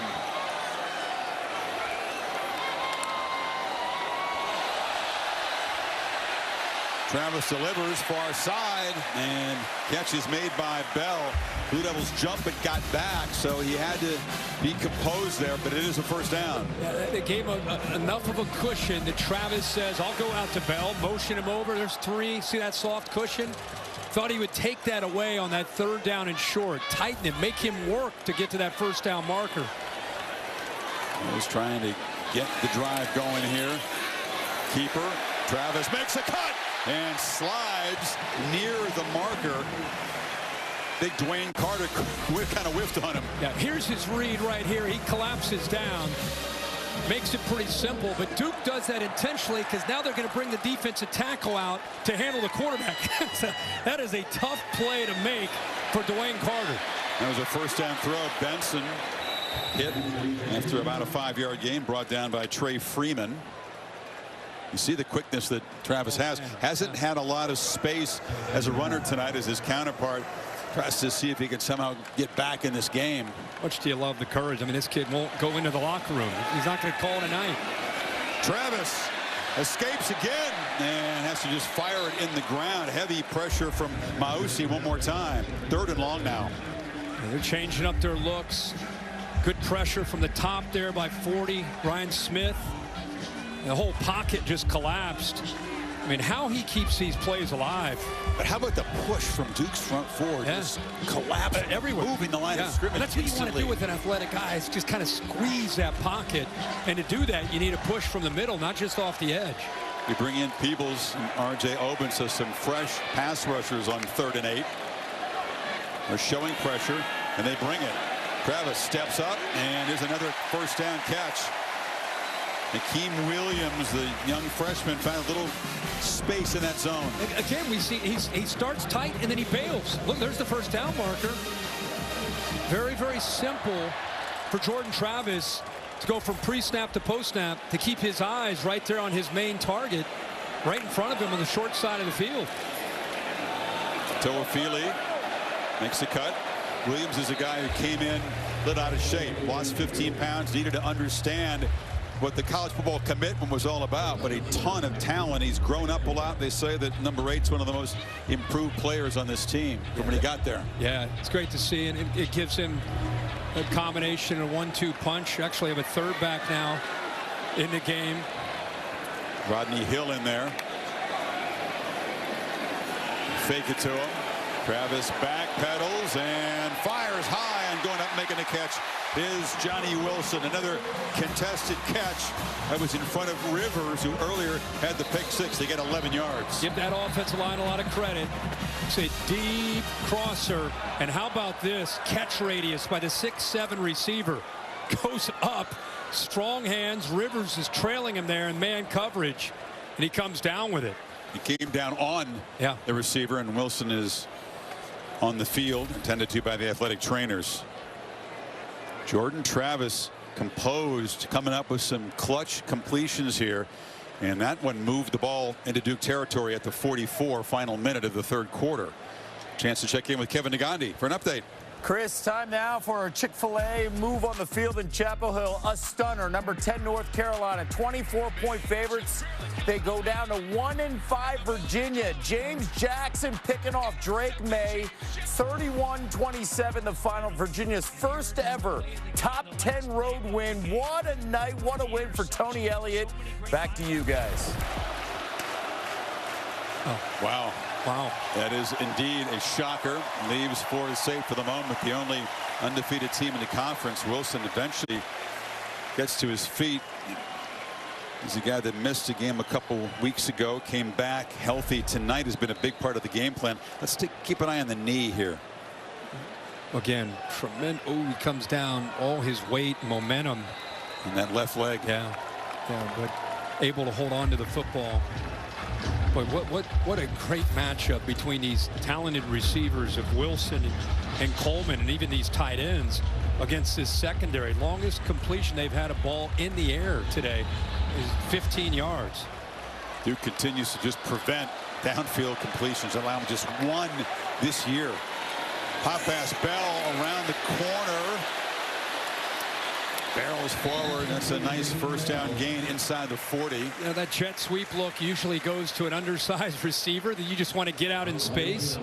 Not a big guy like Bell at 240 pounds, but again, shows you that versatility. This guy can play anywhere on the field. The defense, when we're talking to him this week with their defensive staff, they talked to us about, man, 6. As much as you want to talk about 14 and 4, we're really concerned about 6 and his versatility. Seconds ticking away here in the 3rd quarter. They don't get the snap off. So no scoring in the 3rd period. Duke will go to the final quarter, and Tallahassee trying for a landmark win of 20-17. Noles on the move. Back after this message and a word from your local ABC station. The Ward Chant as we begin the final quarter here. Goodyear providing the aerial coverage, celebrating the challenge of road games everywhere. Are you ready for the road? Goodyear, more driven. Florida State on that 12-game winning streak. Perfect record on the line. Duke trying to end the 0 for 21 head-to-head streak. Bell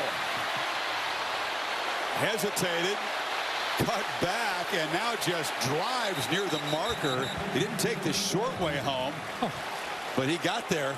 I mean, he went Derrick Henry there. He just said, first he threw a guy, and then near the end of the play, just lowers his shoulders, just taking anybody that wants to go for a ride. How about the first guy? That's what I was saying. It was Derrick Henry. Just first guy that got to him, he just threw him. Freeman down on the field. We saw Bell. You talked about the South Carolina game when he was there as a running back, just running through the Volunteers. Yeah, shows his toughness. We'll step aside here as they take a look at Freeman. Third and very short for the Noles. Here's that fourth down stop. They got Beelan with the incompletion. Big decision here by Mike Elko not to take the points, go up 6, go for it.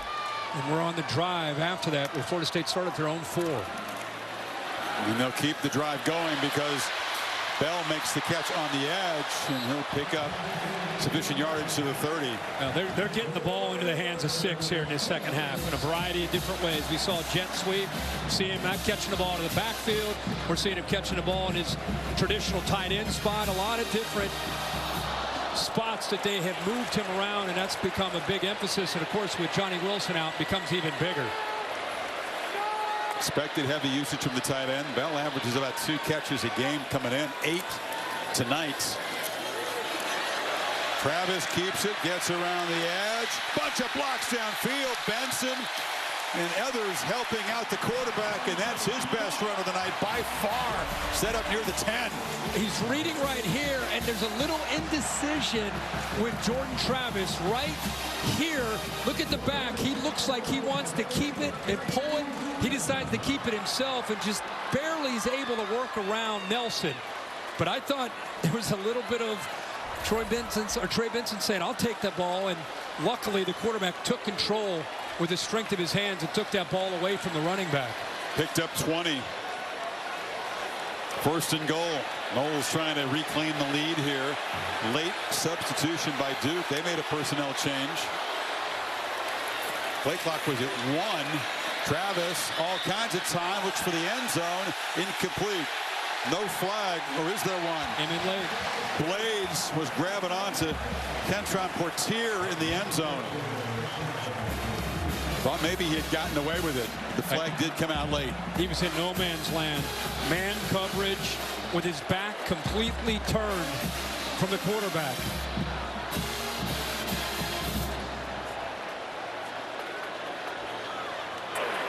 Pass interference. Defense, number 7. Now the ball's placed at the 2-yard line. Advance to the previous spot. It's an automatic first down. So let's see. Duke's been very tough in these short yardage situations. Check the penalty again on the back end. Yeah, right here. Watch how he gets his back turned completely right there. Right there. And then grabbing on to show that interference. Noles trying to take the lead for the first time in the entire ball game. Play 14 of this drive. Bell's in the backfield. Duke shuffling around. It's a keeper all the way. Travis turns the corner and scores. And the quarterback puts FSU on top for the first time to cap Kirk a 96-yard methodical march.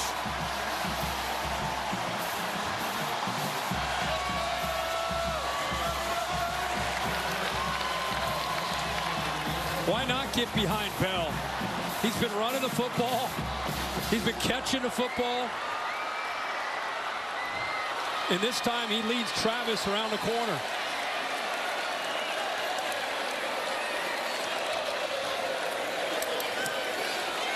Took more than 6 minutes. They find the end zone and go up by 4. Chris, they overloaded the right side with a couple tight ends. But look at the confusion with Duke's defense. They're not really sure where to get lined up. And by the time they figure it out, ball snapped. Watch Travis. He wants to go in, bounces it outside, and gets behind Big Bell at 240 pounds for the touchdown. Now Duke will have to fight from behind, apparently without their starting quarterback. Down the history of this series, Kurt, Florida State has led 98% of the total time in these 21 meetings. Had never led tonight until right now. Travis on that drive was pretty brilliant. 7 completions, most of them short, ran it 4 times, completed a touchdown. Holly? Well, Riley Leonard has been trying to get back in this game. He's been working out on the sideline, taking dropbacks. He went and got his helmet, put it on, and told Coach Elko basically he wants to go back in. And Coach Elko, with a very friendly smile and good demeanor, was like, no, man, we're not putting you back out there. As you can see, Beelan went back in. Yeah, Holly, he said, you're not playing. And then watch his reaction here at the end. Dude, I can't let you do it. I can't watch Riley Leonard. Oh, hands on hips, disappointed, but it's a coach with a little more wisdom in his years. From himself. Right. So it is Henry Beelan, which will now have to spark a comeback here, and they're all over the running game. Jacquez Moore dropped by Fabian Lovett for a 4-yard loss. Remember, this offensive line has been dominant. 0 miscommunications until right here. The left guard, McIntyre, has had a great night. Just a rare mistake by a great offensive line and a big night that they've had. And unfortunately, they get behind the sticks with a backup quarterback here to start this drive. You know, Kirk, how the energy in the huddle is all of a sudden their leader's out. And now it's Henry Beelan, and the crowd is going crazy, and now you're behind. Great point. The timing and the rhythm, the operation of it all is very different with a guy who hasn't had any snaps in his career. He's a young guy, especially on the road. 5 receivers for Beelan to look at. Got to hurry here. Did he get it off? I don't think so. It just goes back to what we just talked about. And we're going to cut Beelan some credit. I mean, he played against NC State at home, but you got to. This guy's never been in this, ever. Henry Beelan the 4th. They were calling him King Henry the 4th, conqueror of the Wolfpack. This is Henry the 4th, part 2. For you Shakespearean scholars out there, the many of you that appreciate that play. I'm all over This that. is the sequel. And now on 2nd and 19, Beelan trying to come up with something special on the run. He's got a great arm if he can get some time, but as he's being dragged out of bounds, delivers a throw incomplete, trying to find Hagans, and it's 3rd and 19. He barely got rid of that football. DJ Lundy chasing him. Look, still see 13, Riley Leonard. What coach that can run? He's still trying to talk. Anybody that'll listen to him, give him a chance to get back in this game. Here's where you run a screen or a draw or something where you just survive this series. And you see if Adam Fuller brings pressure here. Some guys might just sit back on 3rd and 19, play coverage. You wonder if they'll come after the young quarterback. Play clock winding down again. Snap it at 1. It's a 4-man rush. They get pressure, and the long throw is incomplete over the head of Calhoun. Patrick Payton got in the quarterback's face, and it's 4th down. Now they set back and played zone. You know, sometimes it's better to play zone and make the quarterback have to negotiate and think through the coverage. Considering they played zone and rushed 4, Patrick Payton got in there pretty quickly off to the right side, the play side there, the quarterback. He saw him coming the whole way. Wilson to punt. Keon Coleman, again, such a dangerous, electric punt returner. Hasn't made a huge impact tonight as a receiver yet. Wilson, long boot. Coleman retreats to the 25 and just slipped as he tried to get going and be spotted down right there at the 26. 59-yard boot by Wilson. Knowles back to work, up 4. When Wallace Wade went off to serve in World War II, he came in and got off to a 13-5-1 start. So that's for you hardcore Duke fans. That's a tough one for me. Sure was. Knowles from the 25 trying to build on this lead, and they hope work some clock here. Daniels takes off and weaves his way for about a 4 or 5 yard gain. So we're at that point in the game with the momentum flipped over to Florida State. It becomes the moment in the game, who's going to make the play, right? Is it going to be Jordan Travis who's taking control here in the second half? Is it going to be Jaheim Bell? Or on the other side, with the backup quarterback in for Duke, This is where your strength of your team, your defense. Is it going to be somebody on this Duke defense that creates pressure, creates a turnover, gives their own offense a short field? Top tackler, by the way, Trey Freeman, who was in the medical tent, is back on the field. Benson running left. Banged out. Johnny Wilson, their tall receiver, has been a major force tonight. He's in the locker room. We believe it may be a head injury they're checking out. Yeah, he goes in, and just glad to see he's walking. Initially, he thought maybe his lower body, but then we went back and looked, and maybe it was his head coming down without his arms being able to protect himself before he came to the surface. Big moment here. Big play. Yep. Yeah, can Duke's defense get off the field?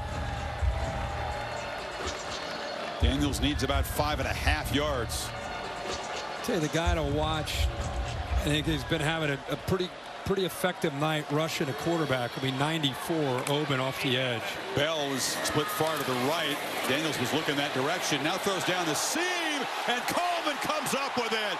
A flag comes in late. A clutch pitch from Travis there on 3rd down. Unbelievable. I don't know how he got it in there. I think Stinson got there a little bit early. They knew they were going to go to him. I mean, Stinson bracketed him. They had him inside and outside. Look at Stinson running to make sure that post isn't completed. That's interference. Defense number 2. Yeah, he got there a little early. I mean, it almost looked like it grazed his thigh pad. He used his legs to catch the ball. Keon Coleman, you could hold him down for a while, but in big moments like that, this future Sunday receiver comes up huge. 20 yards. It's their first big chunk play through the air tonight. Ball now at the Duke 45. Travis keeping all the way. Very safe play. Carter gets him down after a 5-yard gain. When you know it's coming and you double him and they're still able to get it in. Yeah, he's limping a bit. Yeah. Again, he's like Riley Leonard. He's not going to come out of this game unless he has to. But that throw, and I know they had the pass interference, but it's just incredible. Duke called exactly the defense that they would want. Tight coverage inside and outside, and he squeezes it in there. Sometimes it looks like, hey, they're really forcing the ball to number 4, but he can make catches like that. Yeah. Justifies the faith of the quarterback. Toafili, they faked it to him. Travis fools the defense, keeps it around the right side. All of a sudden, Kirk, number 13 as a runner has emerged here in the 4th quarter. He has the option with this safety coming down. He's looking at the edge of that defense, and he gets blitz. He sees this blitz right here coming down, so instead of handing it, he's going to take it around the corner. Man-to-man coverage to the outside. There's no one left. So great read, pulls the ball, corners and man coverage against Keon Coleman, and that's the beauty of having a quarterback that can throw it and also can run it.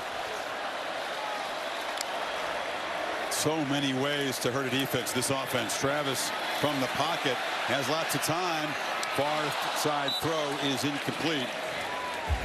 Rivers was covering Portier. I wonder if this Duke defense that's had to make play after play is starting to get a little bit tired being out there against Jordan Travis, playing man coverage.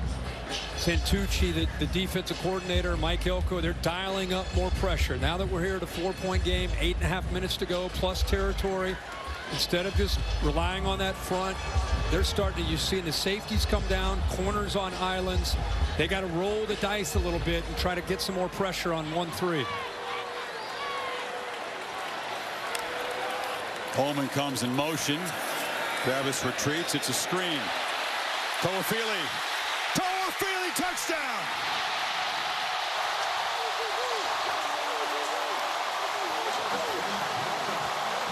And this versatile, dangerous offense loaded with playmakers. Eventually, Kurt wearing down this tough Duke defense. And the Noles stretch the lead to 10. And when you start dialing up pressure, you start giving yourself to be a bit vulnerable in the screen game. Look at the linemen get out in front. How about 75, Keandre Jones? The big tight end, 85, Douglas. Talking about being downfield 25, 30, 35 yards, leading the way for Toafili into the end zone. 74-yard drive. Travis as a runner, and a high percentage passer, leading the Noles to an 11-point lead. 8:23 to play. Longest in ACC history consecutive games with 30-plus points. Going back to the midway part of last year, Deuce Spann helping out with the kickoff return. But this Noles offense and the quarterback, Jordan Travis, was just masterful in their last 2 touchdown drives. Really has been. With the legs and the arm. Terry Moore from the 2. Dropped at the 26. Curtis Wilson, the All-State bus. All he had to go was from Seattle to Tallahassee this week. What's your All-State good hands play this weekend? Well, I think the one game that stood out when we left the bus was the Ohio State game, and it was really a defensive battle. The one thing that stood out offensively, again, was Kyle McCord finding number 18, Marvin Harrison Jr. Had a big day, especially late, able to put the ball into the end zone. Didn't see a lot of touchdowns in this game, but Marvin Harrison had definitely a good hands type of performance for the Ohio State offense. Best player on the field. Sometimes that matters a lot. So Duke now down 11. Beelan will have to try to create something. He is a good downfield thrower, but the ball is tipped and incomplete off the hands and into the neighborhood of Jordan Moore. Keem Dent got a hand on it. Yeah, if you think about the score of the game, when Riley Leonard went out of the game, they were up by 3, decided to go for it. But look at the yards. Since he left the game, 3 yards. Florida State taking advantage of the opportunity. 14 points. Look at 11 first downs, 162 yards. I mean, the game just completely flipped when their leader went out. He's really frustrated. Made another attempt to lobby Mike Elko to return, to no avail in that last break. His replacement delivers to Hagens, who's a few yards short of the marker.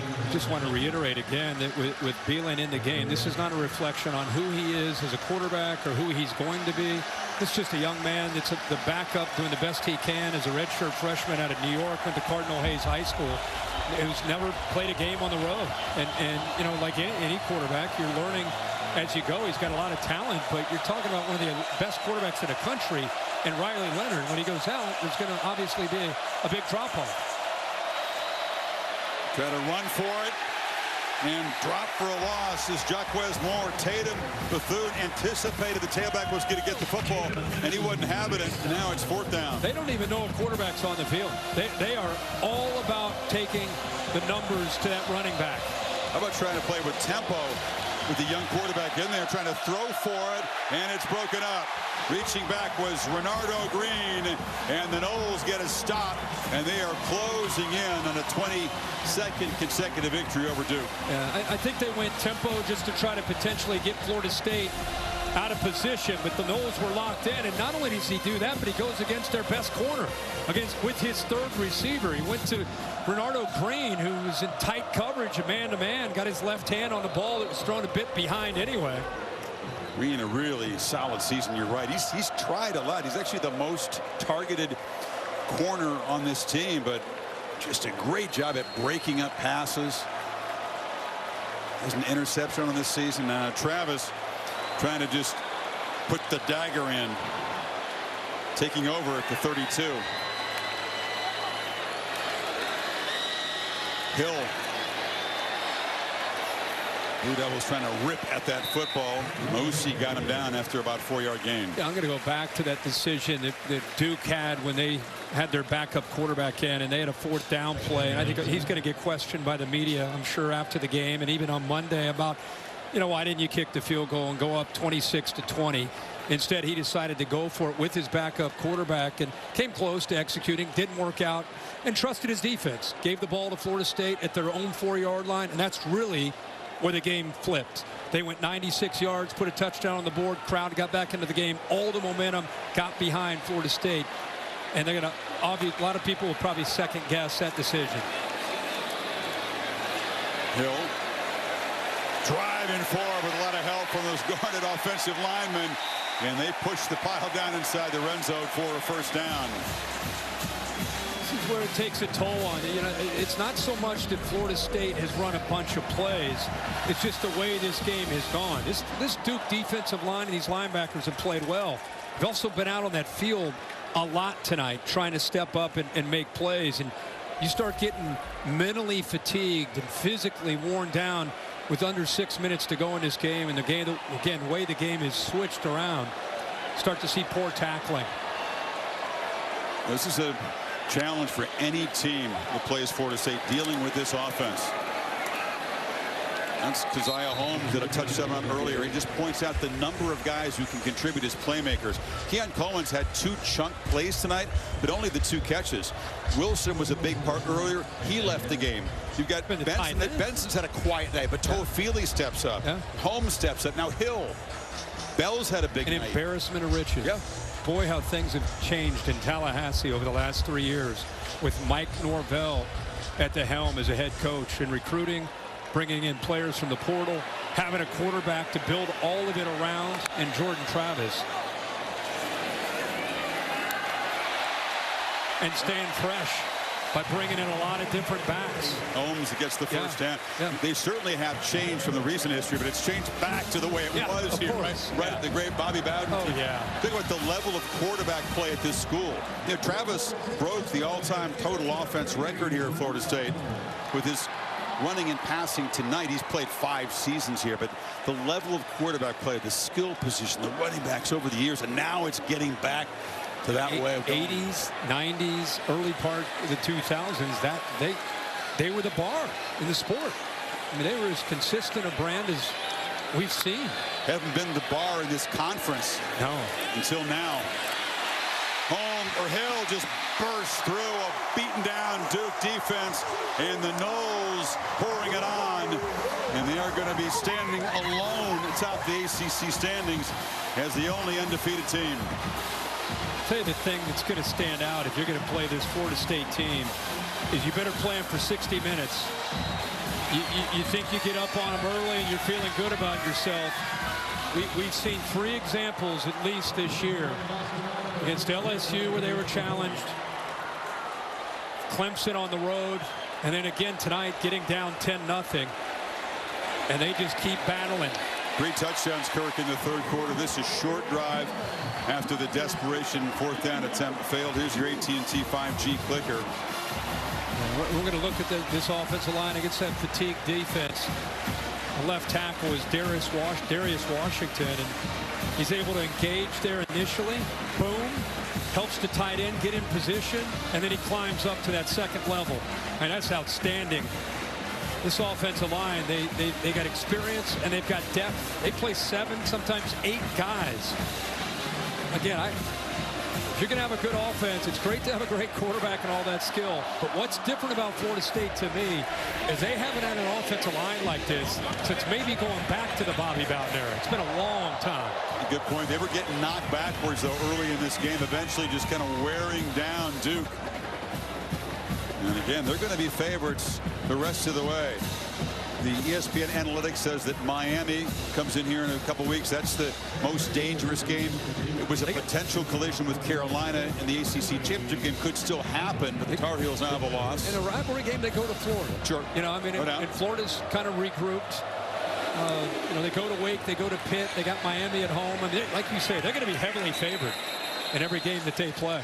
Well, Holly has a story of a special guest who's been taking in this Florida State game. His first time ever to Doak Campbell tonight, Holly. That's right. Jack Coleman, you got a special visit here to Florida State. I know you're losing your eyesight, but you wanted to take in these memories and see everything you can before you do. How has this been for you tonight to be here on the sideline for the first time? It's been amazing. I mean, I'm so blessed to be here. The environment's crazy, the coach is crazy, and that's part of the reason why I love Florida State University. I love everything about it. I saw you at practice. You got to meet Jordan Travis. He's played very well tonight. How neat was it for you to witness all of that? Oh, it was great. I love Jordan Travis. He's a great guy. I love him. It was great.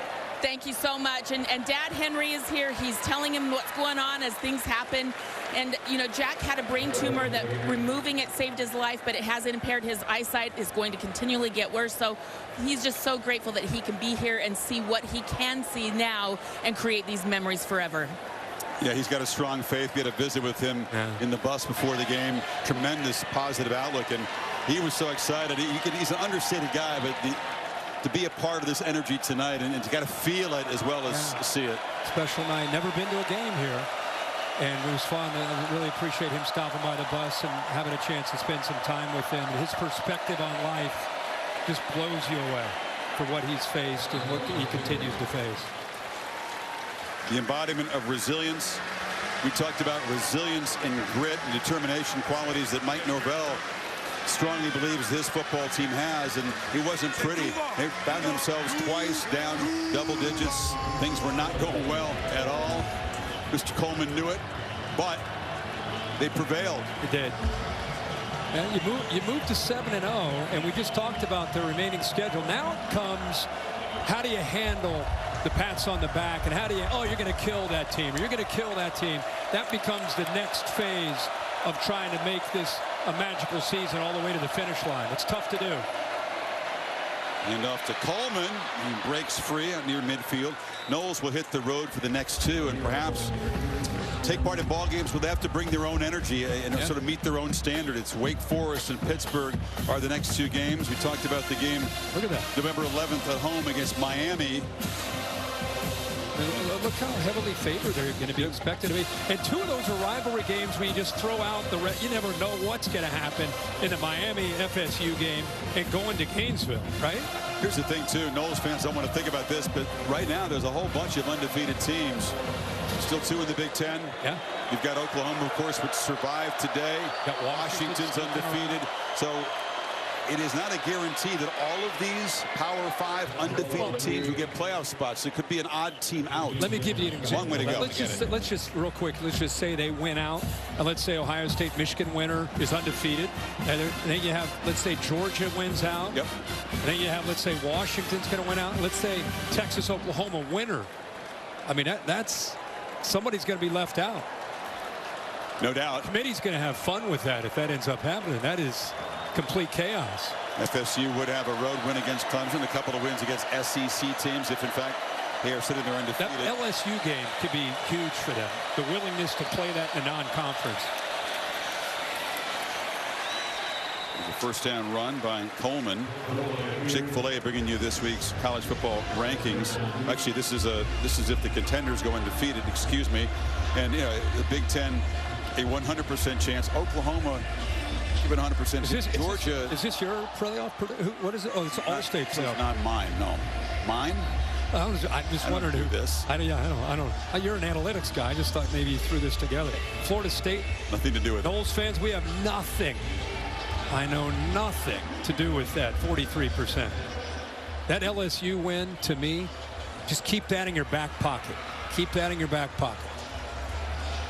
Now we'll show you the Chick-fil-A rankings as DJ Lundy is down on one knee. Of course, Ohio State making the big statement win at home against Penn State with that defense. Washington and ASU, that's a late start in Tempe, just getting underway. Oregon was tested. Excuse me, it's in Seattle, my bad. Oregon and Texas and Oklahoma, all with potential scares, but all able to survive. Florida State early with a challenge. I mean, we always talk about what if this team's undefeated, and then we get to the end of the year and it always seems to work itself out, right? Lundy being helped off. It often does. It would be unprecedented. Interesting if in the final year of the 4-team playoff bracket there are more than 4 undefeated teams. Yeah. There certainly appear to be a good chance of more than 4 worthy contenders. You're talking about teams with one loss potentially that have very stalled resumes nonetheless. Long way to go, but the Noles can only do what they can do in their schedule. And this is a resounding fourth quarter against a team that came in ranked 16th. I just think, and I know there are different differentiators. I just think that playing a heavyweight in a non-conference should be a trump card. Should really help your case. There were very few heavyweight matchups in the conference schedule. It encourages more ADs and coaches to do that in the future because players want to play in them, fans want to watch them. That's what you need in a non-conference. One reason why we're sitting there with a lot of undefeated teams as we approach late October. There weren't a lot of teams stepping up to the plate and challenging themselves in the non-conference. And that'll do it. 22-0 head-to-head against Duke. But it took a 21-point fourth quarter for Norvell. Just say this, Chris, one last thing about Mike Norvell. There are a lot of people after his first year or two that weren't really sure. I'm talking Florida State fans. They weren't really sure. There was even talk about maybe Coach Prime being the answer. And the job that he's done last year, getting to 10 wins, after those 3 losses in the middle of the season, they win 6 in a row, build some momentum into this year. He's got a quarterback, goes to the portal. Now he's got a team that really the culture, I think, is sustainable. It's not a Jordan Travis leaves, they're going to slide back down. This is a program that's going to be hanging around for a while with Mike Norvell as the head coach. Totally agree. They're in command here already. They've played and won 5 ACC games. Haven't been into the ACC championship game, Kirk, since 2014. I mean, you forget that. It's been a long time, so they're almost assured of that. But they're thinking much bigger than just reaching Charlotte.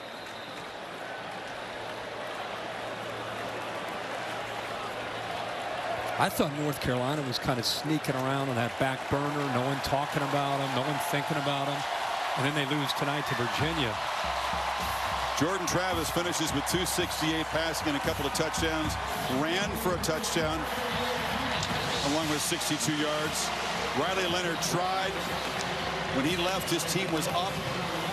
But after he couldn't go anymore, he couldn't convince his coach he could go, Florida State just took over from there. That 96-yard touchdown march really began to turn the tide. They added a couple of more touchdowns late and win it by 18.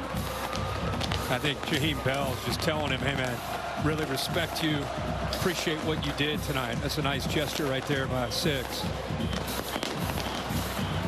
Duke's defense was as advertised really for the first 3 quarters. Yeah. But Florida State, just with the ways they could attack, they began to unleash Travis as a runner in the last quarter and a half. Hadn't done much before that. Let's hear from Jordan now with Holly. Well, Jordan, we've talked about how good this Duke defense is. How hard was this win tonight? You guys had to really grind it out. Yeah, it was hard fought. Thankful for the man upstairs. Thankful for all the fans.